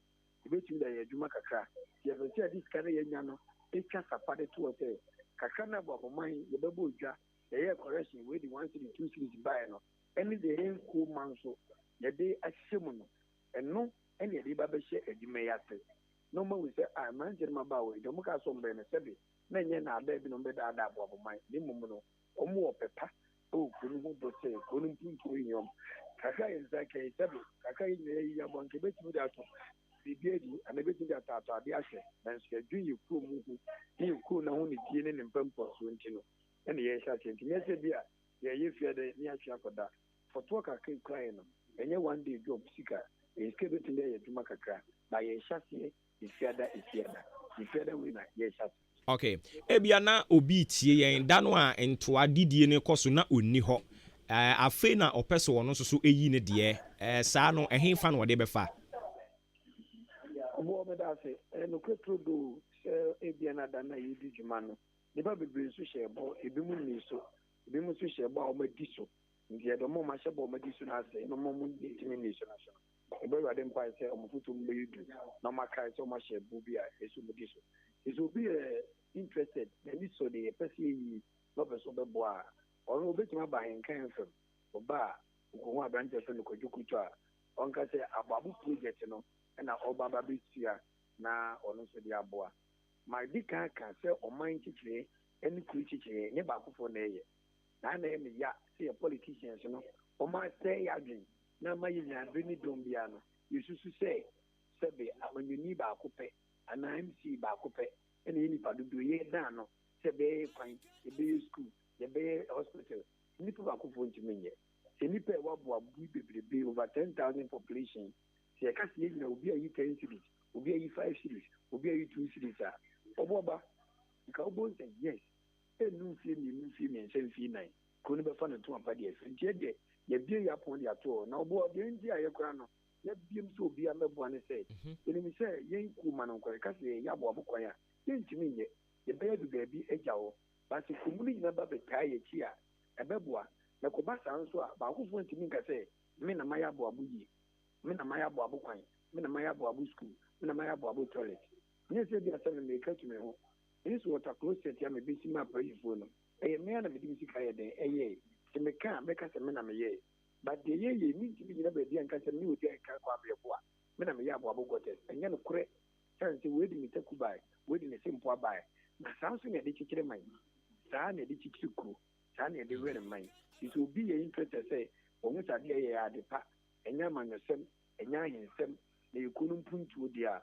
ɔkɔ ahenka mfam a ɛna nka no nso yɛ nsɛm o sɛ wokuta 50 pesos kɔ a yɛgye 1 cedi yɛgye 2 cedis yɛgye 1,000 yɛgye 5 million yɛgye yɛboa sɛ sikaya no na nnwuma a ɛwɔ aboabo a yɛsusu sɛ nkae sɛ aban na bɛyɛ man a yɛ aban ntimi mɛyɛɛ no yɛayɛ fat yɛ ho so na yɛayɛ adakye ntima bɛka sɛ mpanimfoɔ bi tuu sɛ bi sɛ ɔmo ntena hɔ ma kuro no ntete na ɔmbɛgyegye ntoboa nkakrakakra ɛde ayɛ kuro no yi nti ɛkwa no deɛ bie ɔba yɛnka afima ɛbɛgye ne atwere din ɛna aseɛ bi ahono nso a yɛbɛma sɛ nipa kɔ okay ma yɛna se yɛmpɛ sɛ yɛde ɛne ɔkyema deɛ no bɛbom na ɛbɛ ma nkurɔfoɔ adwene mu ayɛ ɔmu bebree nti for ɛnɛ no deɛ bɛpɛ sɛ yɛakasa wei ho awie ne yɛde bɛsi ha na ɔkyena anaasɛ da foforɔ yɛaka ɔkyema deɛ no ɛho asɛ ma yɛna se biribi foforɔ bi wɔ hɔ a wobɛtumi de aba biribi ne hɔ deɛ a yɛbɛda ase deɛ si a yɛmɛkɔ so aka ne sɛ ɔnsumu no nipa na yɛbɛkyerɛ ɔkyeman kotokuman abuakwa bosome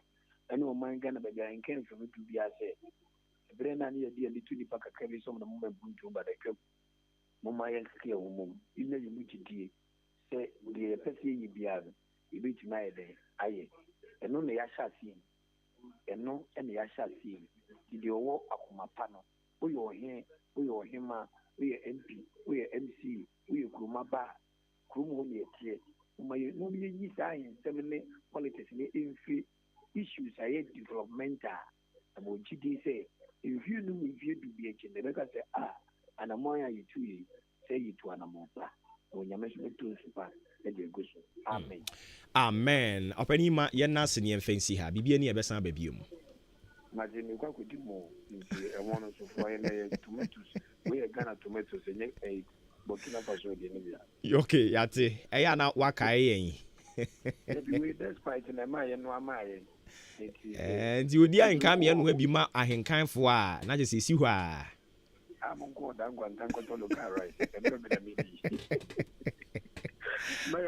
yes so yɛda ase papa yɛne CEO ɛde ma Odi Media Network Odi Ahenkan Kwame Yeboah ɛna ɛkɔtwetwe nkɔmmɔ no nti aboabofoɔ na kyerɛ sɛ that is the news nyame yɛ adom ɛfia da yi ɛna mo gates no mo hyɛ aseɛ ayɛ nti mo nyinaa mo mfa mo ho ma afɔreɛ na sɛ deɛ ɔkaeɛ no mo ka wo nso bɛtumi de wo nsa si wo bo aka sɛ wo nso so wahoɔden ɛka ho bi wo nso so usika ɛka ho bi saa na ɛde kyekyere ɔman saa ɛna ɛbɛma Ghana no atumi akɔ n'anim mpɛ bebree a metaa ka kyerɛ sɛ wokɔ United States of America US of A a ɔmo wɔ asɛm baako ade bia ɔmo ka kyerɛ ɔmo ho sɛ woda sɔre anɔpa a bisa wo ho ɛsɛ ɛdɛn na metumi ayɛ ama me man ɛnyɛ sɛ dɛn na me man bɛtumi ayɛ ama me ask yourself what can I do for my country not what the country can do for me ɛno ne US foɔ mo mantra ɔmo de ɛnam hɔ mo yɛn adopte ɛho ɛne ma papa sɛ ne deɛ mo adopte o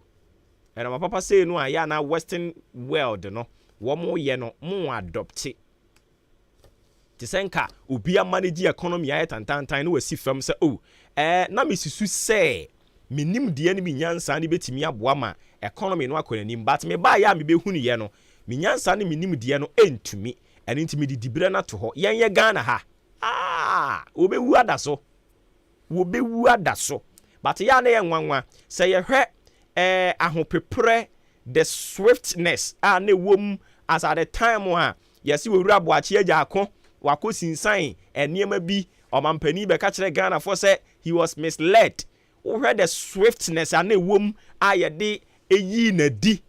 Na we heard yewura kenufuriata de ɔmampani twetwe na ase no a emu wɔwerem papa hadwen Anointing Lady Enterprise na sɛ menka nkyerɛ wo sɛ ɛyɛ cylinder, burner, ceiling fan, rice cooker, kettle, blender, ɛna opa a ɔsɛ wodi w'ani kyerɛ mu wɔ ne hɔ no center spread carpet, TV stand, center table, standing fan, ne nyinaa wɔ bi. Mema no mo shirt, trousers, khaki deɛ, ɛna material deɛ, wrist watch yɛde to yɛn nsa bi wɔ hɔ. Saa nso na shoes kama pa. Bebree no a ɛwɔ hɔ ɛno mo. Lacoste ɛna round neck. Ni nyinaa obenya bi ɛwɔ Anointing Lady Enterprise. Me pacho yɛwɔ NIB Bank no anim hɔ no mo a wɔakyem ɔdan mobile. Frɛ wɔn 0247058102. 0247058102. Frɛ saa number no na yɛntumi ɛnyɛ so. Yɛnkɔ ahoma no so. Na yɛne president Edema Ghana Electrical Contractors Association Ura Awala Sakib Mohammed. Opani otimi nka AHENKAN933FM so ni Maakye. Na bibia bɔkɔ deɛ. Nyame adom yɛn so yɛ ho yɛ papa. Yɛnya ne nteɛ sɛ mo kyerɛ sɛ ne yɛ toto nneɛma buo mu no. Anhwe yi a ne bɛma nkrɔfoɔ de fake cables no. Ede ashasi aye wiring modern sembi sa to dwa ade ntina mo kasa minya me da se ana na chia we je fo ina na ko wo me nse nka bia no na mo chere na wo be pa kwan a be de na no be ha na ya ba ye mi a ye ho a so quality sa hu no be project quality na che the cost engineer we biara ne ho chere na wo be so obi ne dan bia wo se no solution and the solution is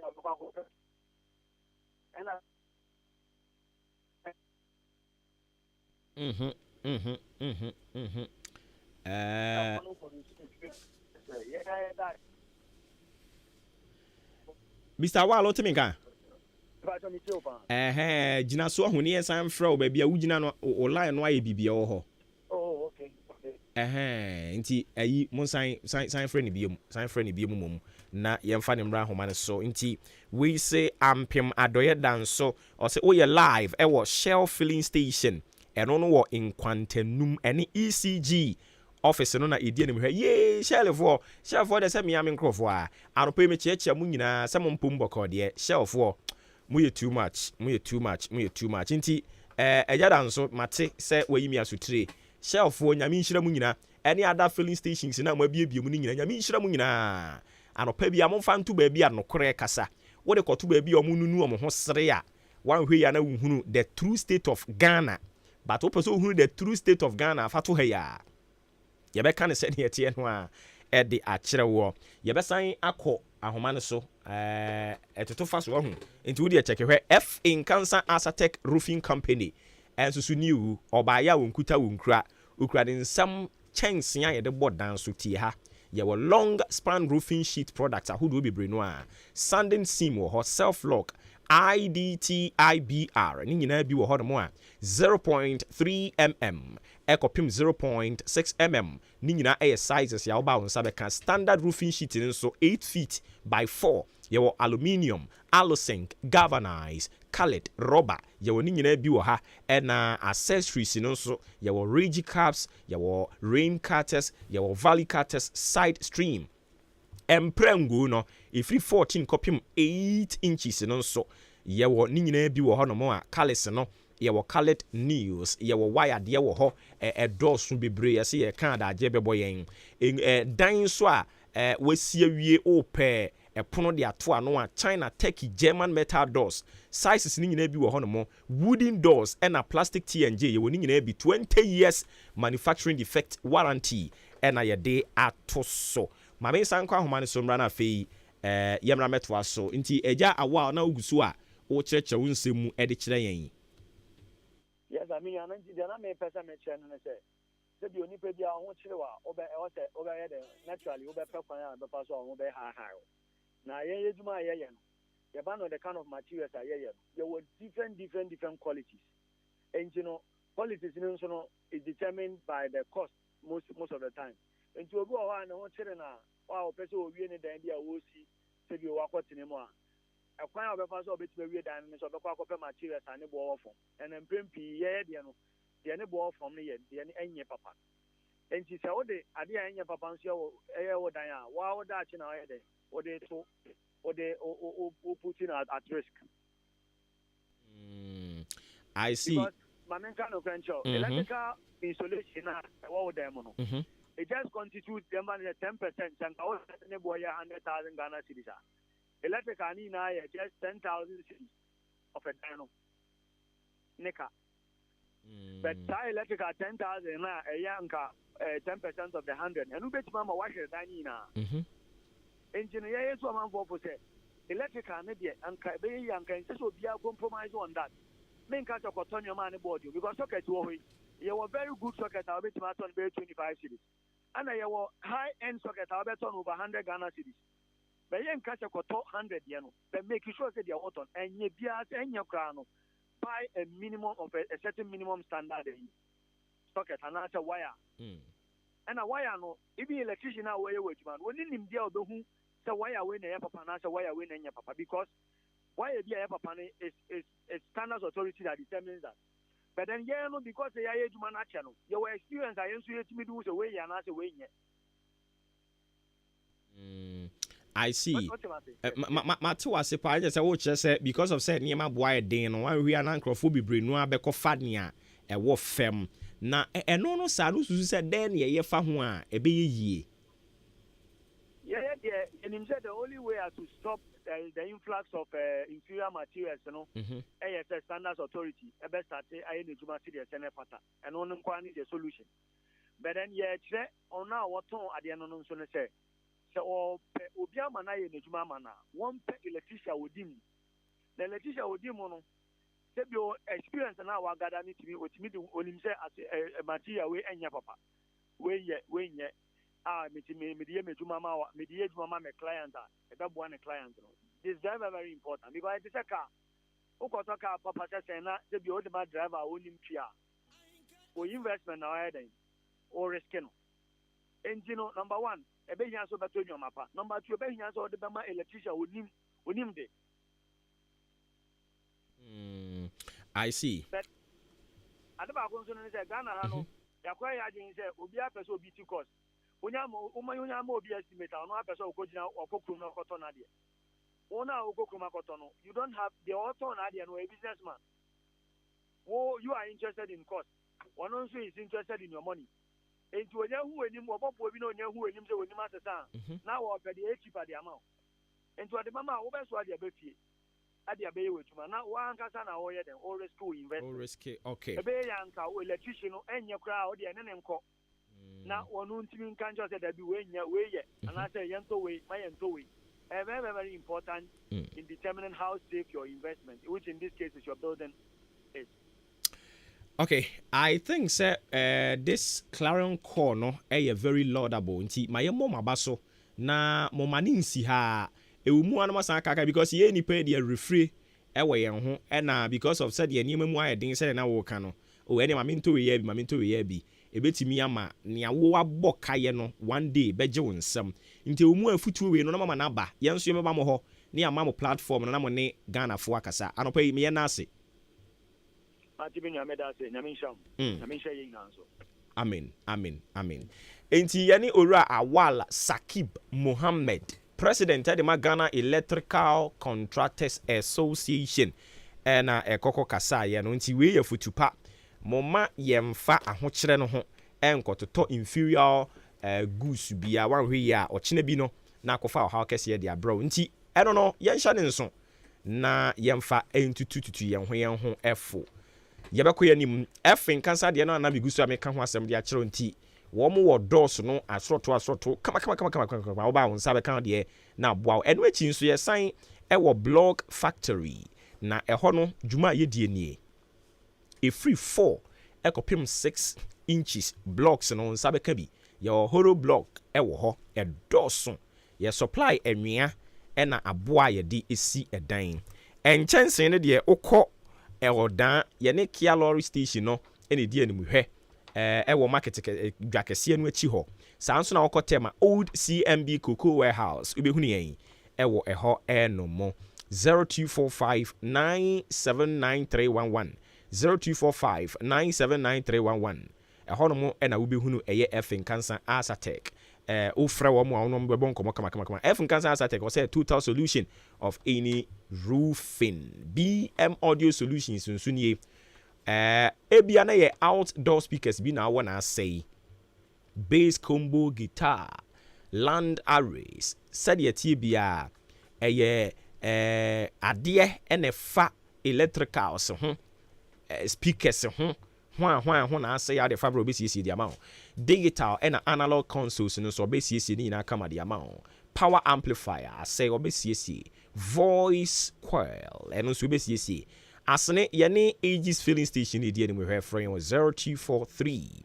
977299 0243 977299 ɛna 0245 278159 frɛ saa number no na yɛnyɛ so sesei nkrofo esu sudwetire sɛ cement boa yɛ den but oba unisem ayɛ hɔ no ɛdadin Samchi Enterprise ɛwɔ Amantra Wachi Junction yɛbɛn ɛyɛ Dukes filling station wɔn abrosan kama bi na yɛbɛsi wɔ hɔ no a yɛde iron rods bibre gu animu no ha ɛhɔ abra na bra bɛgye wo deɛ nneɛma ne boɔ fo miduru hɔ no mo bɔ ne boɔ kyerɛ me na me sɛ na mbɛde atua radio sika ɛna mo so mo bɛdwen mo ho pa asɛ nkrofo bi mna ne ɔse yɛbɛsom yɛ wɔn nso som mo pa na Samchi Enterprise sɛ iron rods no wɔn ketewa kɛse adantɛmo ne nyinaa wɔ hɔ ɛna ɛyɛ yɛba no mprangu na doa nso wɔ ne nyinaa bi wɔ hɔ ɛba nkyɛnse edi crew dance nso ne nyinaa bi wɔ hɔ no mo kasa tenten ntɔpɔnkɔ ntintina fie ntoatoa frɛ number no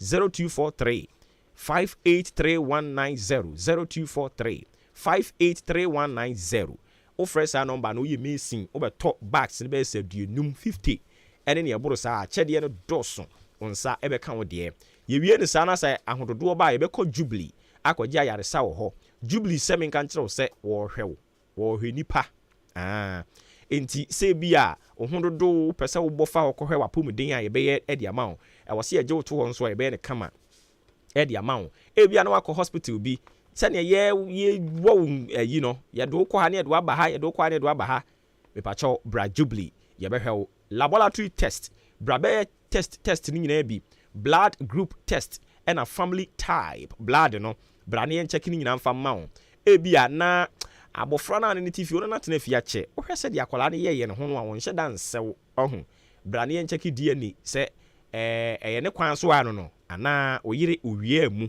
oba yɛbɛkyɛke no nyinaa kama de ama wo pharmacy enso wɔ hɔ anduro no onsa bɛka no nyinaa bi antenatal care wɔ hɔ postnatal ɛna ɛyɛ theater surgery no yɛ ne nyinaa bi nyankopɔn yɛ adom na ɛbrɛ no so no wɔ so yɛ asomdwe nso a maternity wɔ hɔ yɛbɛhwɛ wo bra betwa scan yɛn resa abofra no da yi wɔ na yi bosome mpo dodo sɛn ne wanya na ɔyɛ ɔba na bɛɛma mɛma no nso mommra mɛkyɛke mu prostate level bibia de na kwam anaasɛ no nso sɛn ɛna ɛteɛ counseling unit wɔ hɔ wani wotumi posa ne pusa saa wanhwe yɛbɛgye nsɛm bra Jubilee na yɛnkyɛke mfa mma wo diabetes ɛna hypertension ɛno nso ho nteteɛ ɛta akɔ so a canteen wɔ hɔ aduane no yɛ healthy insurance no nso nie yɛgye national health insurance ɛna private health insurance yɛgye ne nyinaa fa number yi ɛkɔba sɛ daakye ne akyirikyiri wobɛhia yɛ mmoa a ɛyɛ 0244 575799 0244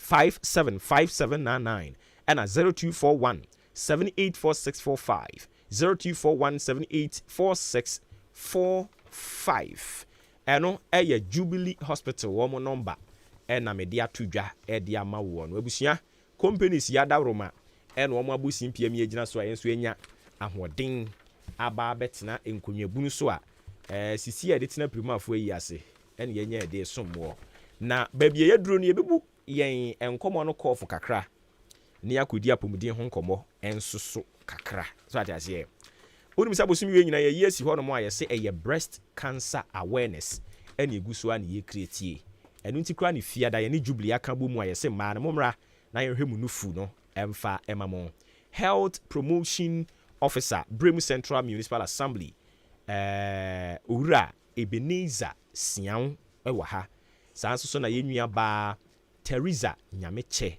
enso so ɛwɔ ha mpedifo mama mache mpo ba cho ye Joso Minia na bibia bɔkɔ de nyame na adom na mo so ye nyame adom ɔbapa papa bibia bɔkɔ nyame adom ye de radi ase pa we kwa de was think ye jawo na nka wo nko a ka saa asemi because ehia pa ma no yɛsesɛ bu mu chichi firi nsu ase bɛka kyerɛ sɛ ɔden kyɛma hu a ɛnyi na chini mu na mu betumi akyerɛkyerɛ se yie megidi sɛ breast cancer awareness yɛ nti na mo bae me pa cho wan okay ɛne yɛtie mo anopa ide yɛde nchiama atiefuo nyinaa na yɛbɛda mo so mase sɛ emre bia yɛpɛsɛ yɛ ne yɛtiefuo bɛdi nkɔma no mo ma yakwanya na yɛ ne yɛtiefuo edi nkɔmɔ afa yapomuden ho na ene yɛwɔ ha because of breast cancer enunti na breast cancer no join ni ekuo ayare ekuo bi a yɛfrɛ no non communicable diseases okay eno no yɛ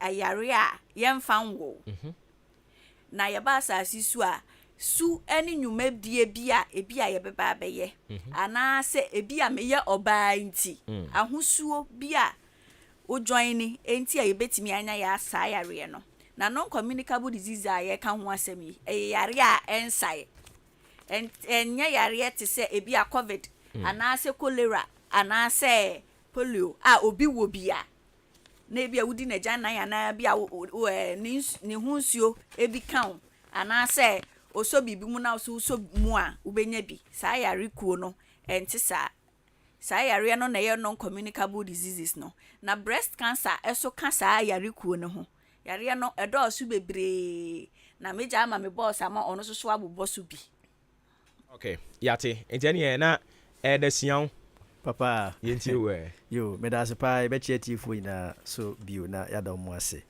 ame se anope de yamane yina ayetiawa yamane yina ene se ohwe sese wiase afa na yina yare a sese ekum nipa ententemo na yebeka se e silent killer na nipa yadwen dodo na adwen ya enko so bebre no non communicable diseases meka ne saa na chese yare a se ne na menua ba ne chechirim no yare a sebe enye emfiro bi ho na akọ bi ho ana se enye aboa bi enimi tise yare bi tise covid-19 obi ka se obi anya covid-19 chese covid-19 aboa wa no afa kwan bi so awura nipa no foforo a woni bi ho ye obi bi tise malaria ene de ekeka ho nyina polio virus anansen ye bo ho dawru nyina eno no ye communicable diseases na mo we de ye kase non communicable a ye yare a enye aboa enam aboa wa so ewo obi yare no obi ho na ebetimi asan obi anase ebetimi aba obi nchen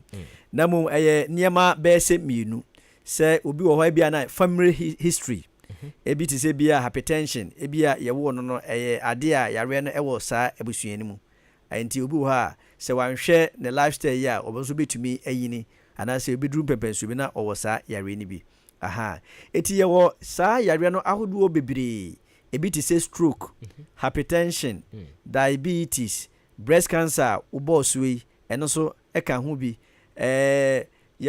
childhood cancer kra nyina ewo ho enti yewo diabetes no ne mabobosu nyina enti eduru mre bi a yefa se bi a breast cancer week awareness month afibia no yewo calendar wo ho a saa yare eduru so a ye kasa efa ho na ene ebre ni ntino yentumi nkasa emfa saa yare no ahoro no nyina ho isan se kase ye ka ho asema e obe thousands of them na anya hwe de yenim hypertension yenim diabetes yenim stroke yenim cancers cancers so different types of cancers your breast cancer your leukemia chese blood cancer eno ewo mojami nyina ewo ho ni nyina ewo kwan faso a eba as a cancer na ye se cells a wo ye nipadua mu na eboa yen ema yetumi tenase no kwan a faso du ba bi a ewo ne life span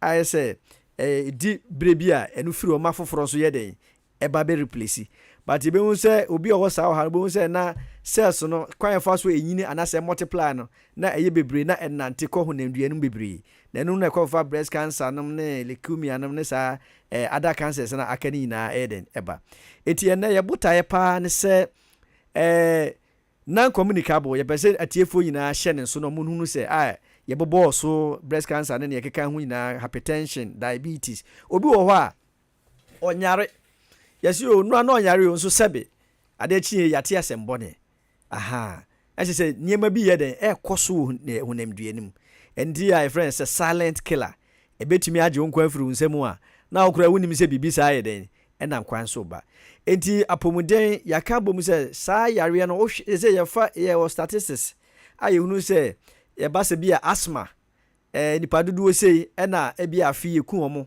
hypertension nipa dodo sei cancer nipa dodo sei diabetes nipa dodo sei enti ye kasa yare ni nyina bomu a na busua na friend non communicable disease na ye hu se edi dwuma yi enti apomuden se ya nsore ya nye waka edi o ha beba ese ku nipa kura che non communicable disease ne malaria nam ne tuberculosis nam ene de keka ho ni nyina enti ya botaye ne se ampa ye cheche ne brim central yenso aso yenso se itimi ebo ya manfo ho ban etia sa yare no na nyamencha de World Health Organization WHO ena aso ya se no hwe a Ghana fa na nyina no omo afa district mako ensia na omo se omo pilot sa adwumadie no ewo district ensia ni mu na se ekoyi a na omo ewuru ana se omo atretrem eko district na akani nyina na ohwe eastern region so a eastern region no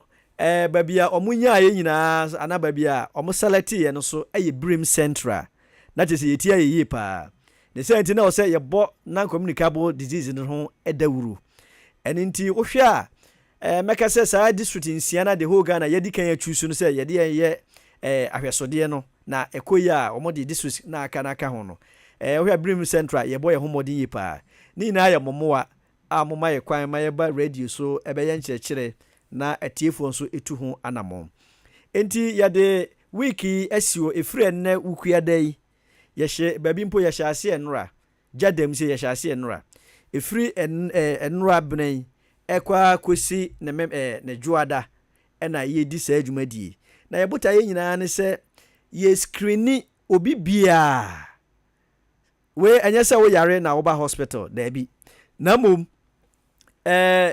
ye screeni obi ase na be yare ne timi wi awunti no ye di kan ayenhwehwemu ewo nipadua mu se sa yare na anye bia ebi na kwanso eba na yetimi hunu a early detection no ana early diagnosis no ama yetimi aboa nipa no na otimi anya na pomuden enti enne kosi juoda no yedwumadi de anya yare ba ko na ya single na most communicable disease ni nyina ana se ye screen na ya eye free sikatua bia so nim okay enti ya ye nchichemu wo hwe ba bi ti se aboabo wo down beye funeral aboabo ebe ne Friday echinachi ye wo funeral grounds sa pacho ane na yenso so ye bio mosomo ye bi wo ho hospitals ni nyina ye ne omo nyina na e ka bom edi ne omo ye ni nyina no yeso ye nyina ye hyembi okay aha ye no hospitals no hospitals ne de ye da bia enti Odan Government Hospital Jubilee Hospital Divine Hospital Community Hospital ye ni Jubilee na good enti ye di kan stakeholders meeting stakeholders meeting na no juada enti ye from nyina mo nyina ebae mo hu se okon a eda ye ni mu ni a ye pese ye boa ya manfo okay yate enti machichechemu a all electoral areas within municipality no sa pepe be koso wo ho no mo sa pepe se ni na Friday no Friday ne ye be ye no wo de mention ase mfiri Benada nura bra ye no jadem okay ye deba na ye screening no ye deba no a amanfo ni na ba na ye dikan ya nkyekere na fe mu ye nkyekere ni wi a ye dikan boda road dada amomo hu days no a community information center okay na momo fidi kesi yesu de eno no ekọ akiri ba bia enti ye deba no nipa na ba ho a already nipa fufuro nipa na dikan ate dada na ye de omu nyina afra na ye screen omo Madika ka se nya yare baako ye behwe omo afa hypertension ho diabetes ho hypertension ho stroke ho ene breast cancer yare bebre okay into Tuesday no jadem Wednesday ene ye wo Herald Foundation chips okay and na yesan wo Morning Star I don't know when Herald Oko District Assembly okay asa na obepai Oko District Assembly no onsa left okay we say edan bi as a quarters all right horrible say edan bi I don't know ene eno no ene na wo chena na wo chena nso Thursday wo chena Thursday nso yebeko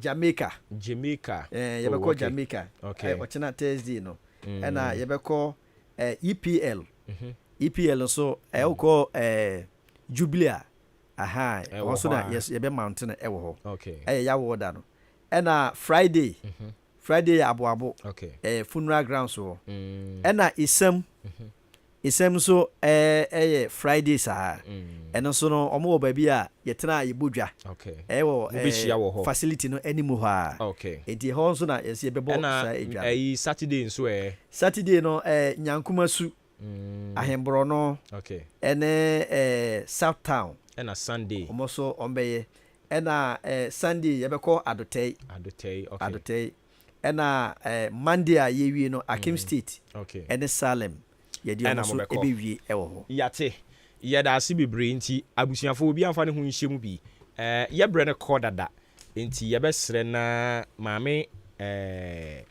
nyameche ni awon so de beka ho na fe yabɔ ne tofa okay me so de me de beka ho ne se me yo ba ni nti me bɔ twene ni anim wo breast cancer no ho busumi breast cancer month ye di kan aye screening ni bebre na me bɔ oba bia nka ye se oyo ba nyame adom wanya nofo no nko ade sa yare wo ye at risk ubetimi enya yare bi enti se enye bia se bia 3 months bia na wako hospital ye wo mammogram na ya examine wo na ya hwe wo nufu mama wo se nya no kra na wako hospital wa ubisa maame nurse ye si ye wo kwan bia wa wutimi ehwe wo nufu wankasa wutimi hwe wo nufu wa hwehwem ye wo kwan a ubetimi afaso ahwe wo nufu mu na wahu se ebia menufu yi se de na esitie no asesa anase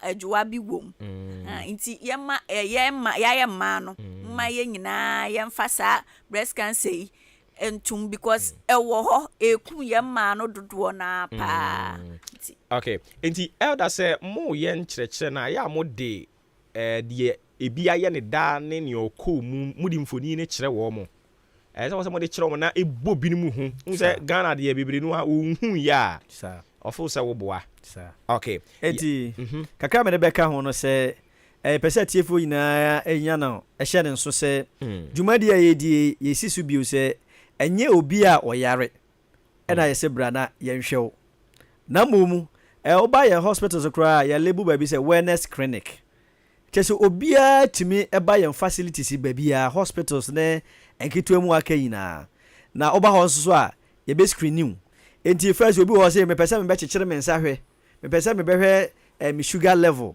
enti sese ne sa akwanya no ewo ho oba ye hospitals ni nyina awon patemu nyina ye be ya ma na ene no ekosi Monday no ye sisudua se ye tiesi monte mantamu se ye bra na yenyen hwehwemu emfa woni padua mu na yare ya bobo so bebre a menu e be ka se breast cancer e ka ho ni nyina no ni nyina ka oba ye be hwehwe ye be ni nyina hwehwemu enti eho hia we de sabe enya aboa bi na akokaw na waka se o ebe ma me yare we de yedi ka hwehwemu ansa wo hwe sabe yenuane a yedi these days sugar ne murofo aduane asese yakofa fried rice no ne ne ma keka ho no a e de how bebre de ebre na research gwa hwehwemu se ansa na the obi benya hypertension sa yare keka ho no bi okra shase at the age of 5 years because lifestyle bi a we live ya de kaliponum na sugar wo ya de ma yema ni nyina na accumulate wa system mu enti obeyin obedu mpempenso bi na afi yare ne ye de eyi ne ho ati enti de kan se obi anfa ne ho enhyemu enye omo yare na mo ye nyina ya ye fi se ye ti apo nyina ye ka ho na entumi emoa okay all right mami na me che okay me so de me de be twa to ne se ebia said na Mr. Sian kana enye obi a wo yare wo de wo asembisia bia fa wapomudin ho a bra saa enne ya yetu ase de ya ba community nim no ye ne ubedi nkomo asembisia bia wo ho a ekire wa adwen bia ye be yi anu be yi anu de ama wo okay ye da se be brinti ye brinti ye de be si ha no mo na nyankopɔ ya de mo a eda foforo ya baba beto aso eno no megiri se mo anumusoso no so kɔ kama de me pacho ane ya do mo wanti ekɔ kama pa okay ye da se yo yeso yeda mase yeda tiefo so nyina ase okay abusia ya ne empanifo e wo Bremu Central Municipal Assembly eye Health Directorate honomo owura Ebenezer Sian or Health Promotion Officer sanso so na Mame Teresa Nyameche enso so eye Health Promotion Officer sabi e wo Bremu Central Municipal Assembly wo Health Directorate hono ye no mo kwotwetwe en komono na en samono edoso unya ya nka abebam but wo de beche yen nyankopon ya adom a wo chena emum ye be ma kwan no abamu bi but me kwei de me ka de a kire yen ho ne se mom yen ka nokre en kire yen ho mom yen ka nokre en kire yen ho se oye wo maame so oye wo papa oye wo party ni oye wo party den en wo ya de na nya nya kukuduro hwenanim ne ka nokre fa kire no san se enche bia ene ete se Dr. Bawumia Vice President no obubu din Dr. Bawumia Professor Jambavo Dr. Kuto say Dr. Free Kuto Honorable Alan Chremantin Honorable Maakye Jakon Ken Ufuriata Senior Minister ya Osafumafo. What a solid team. Ene solid team no ekwo henfa atonsuom ade ba kwa ye nim ne se ye nyina ye de yen anibre akoso Ken Ufuriata ene ne deputy no omo friends say second in command say hwan no ono omo de akoso ono peso edubu ahen honorable enyo omo nko a o say yesi enye de a ene say what a solid economic team no e wo si ye guni nyina na ye fa foforo e de omo ba na ye sha sesi ye ka nokre e de a kire yen ho o ka nokre kire onua onwu nokre nku nipa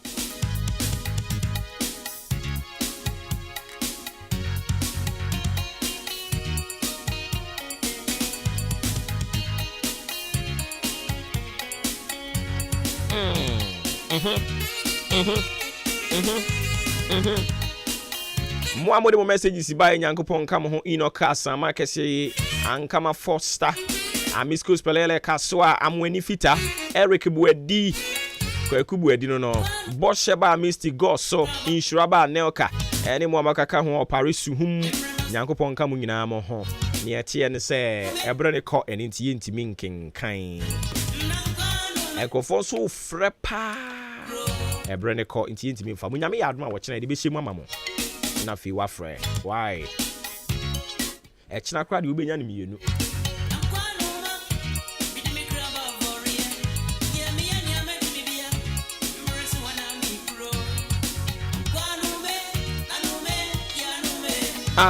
ankwanu me just wanna be pro Honorable Clement Ate Fabra betu esika ne yenye sa announcement ne ma wo tie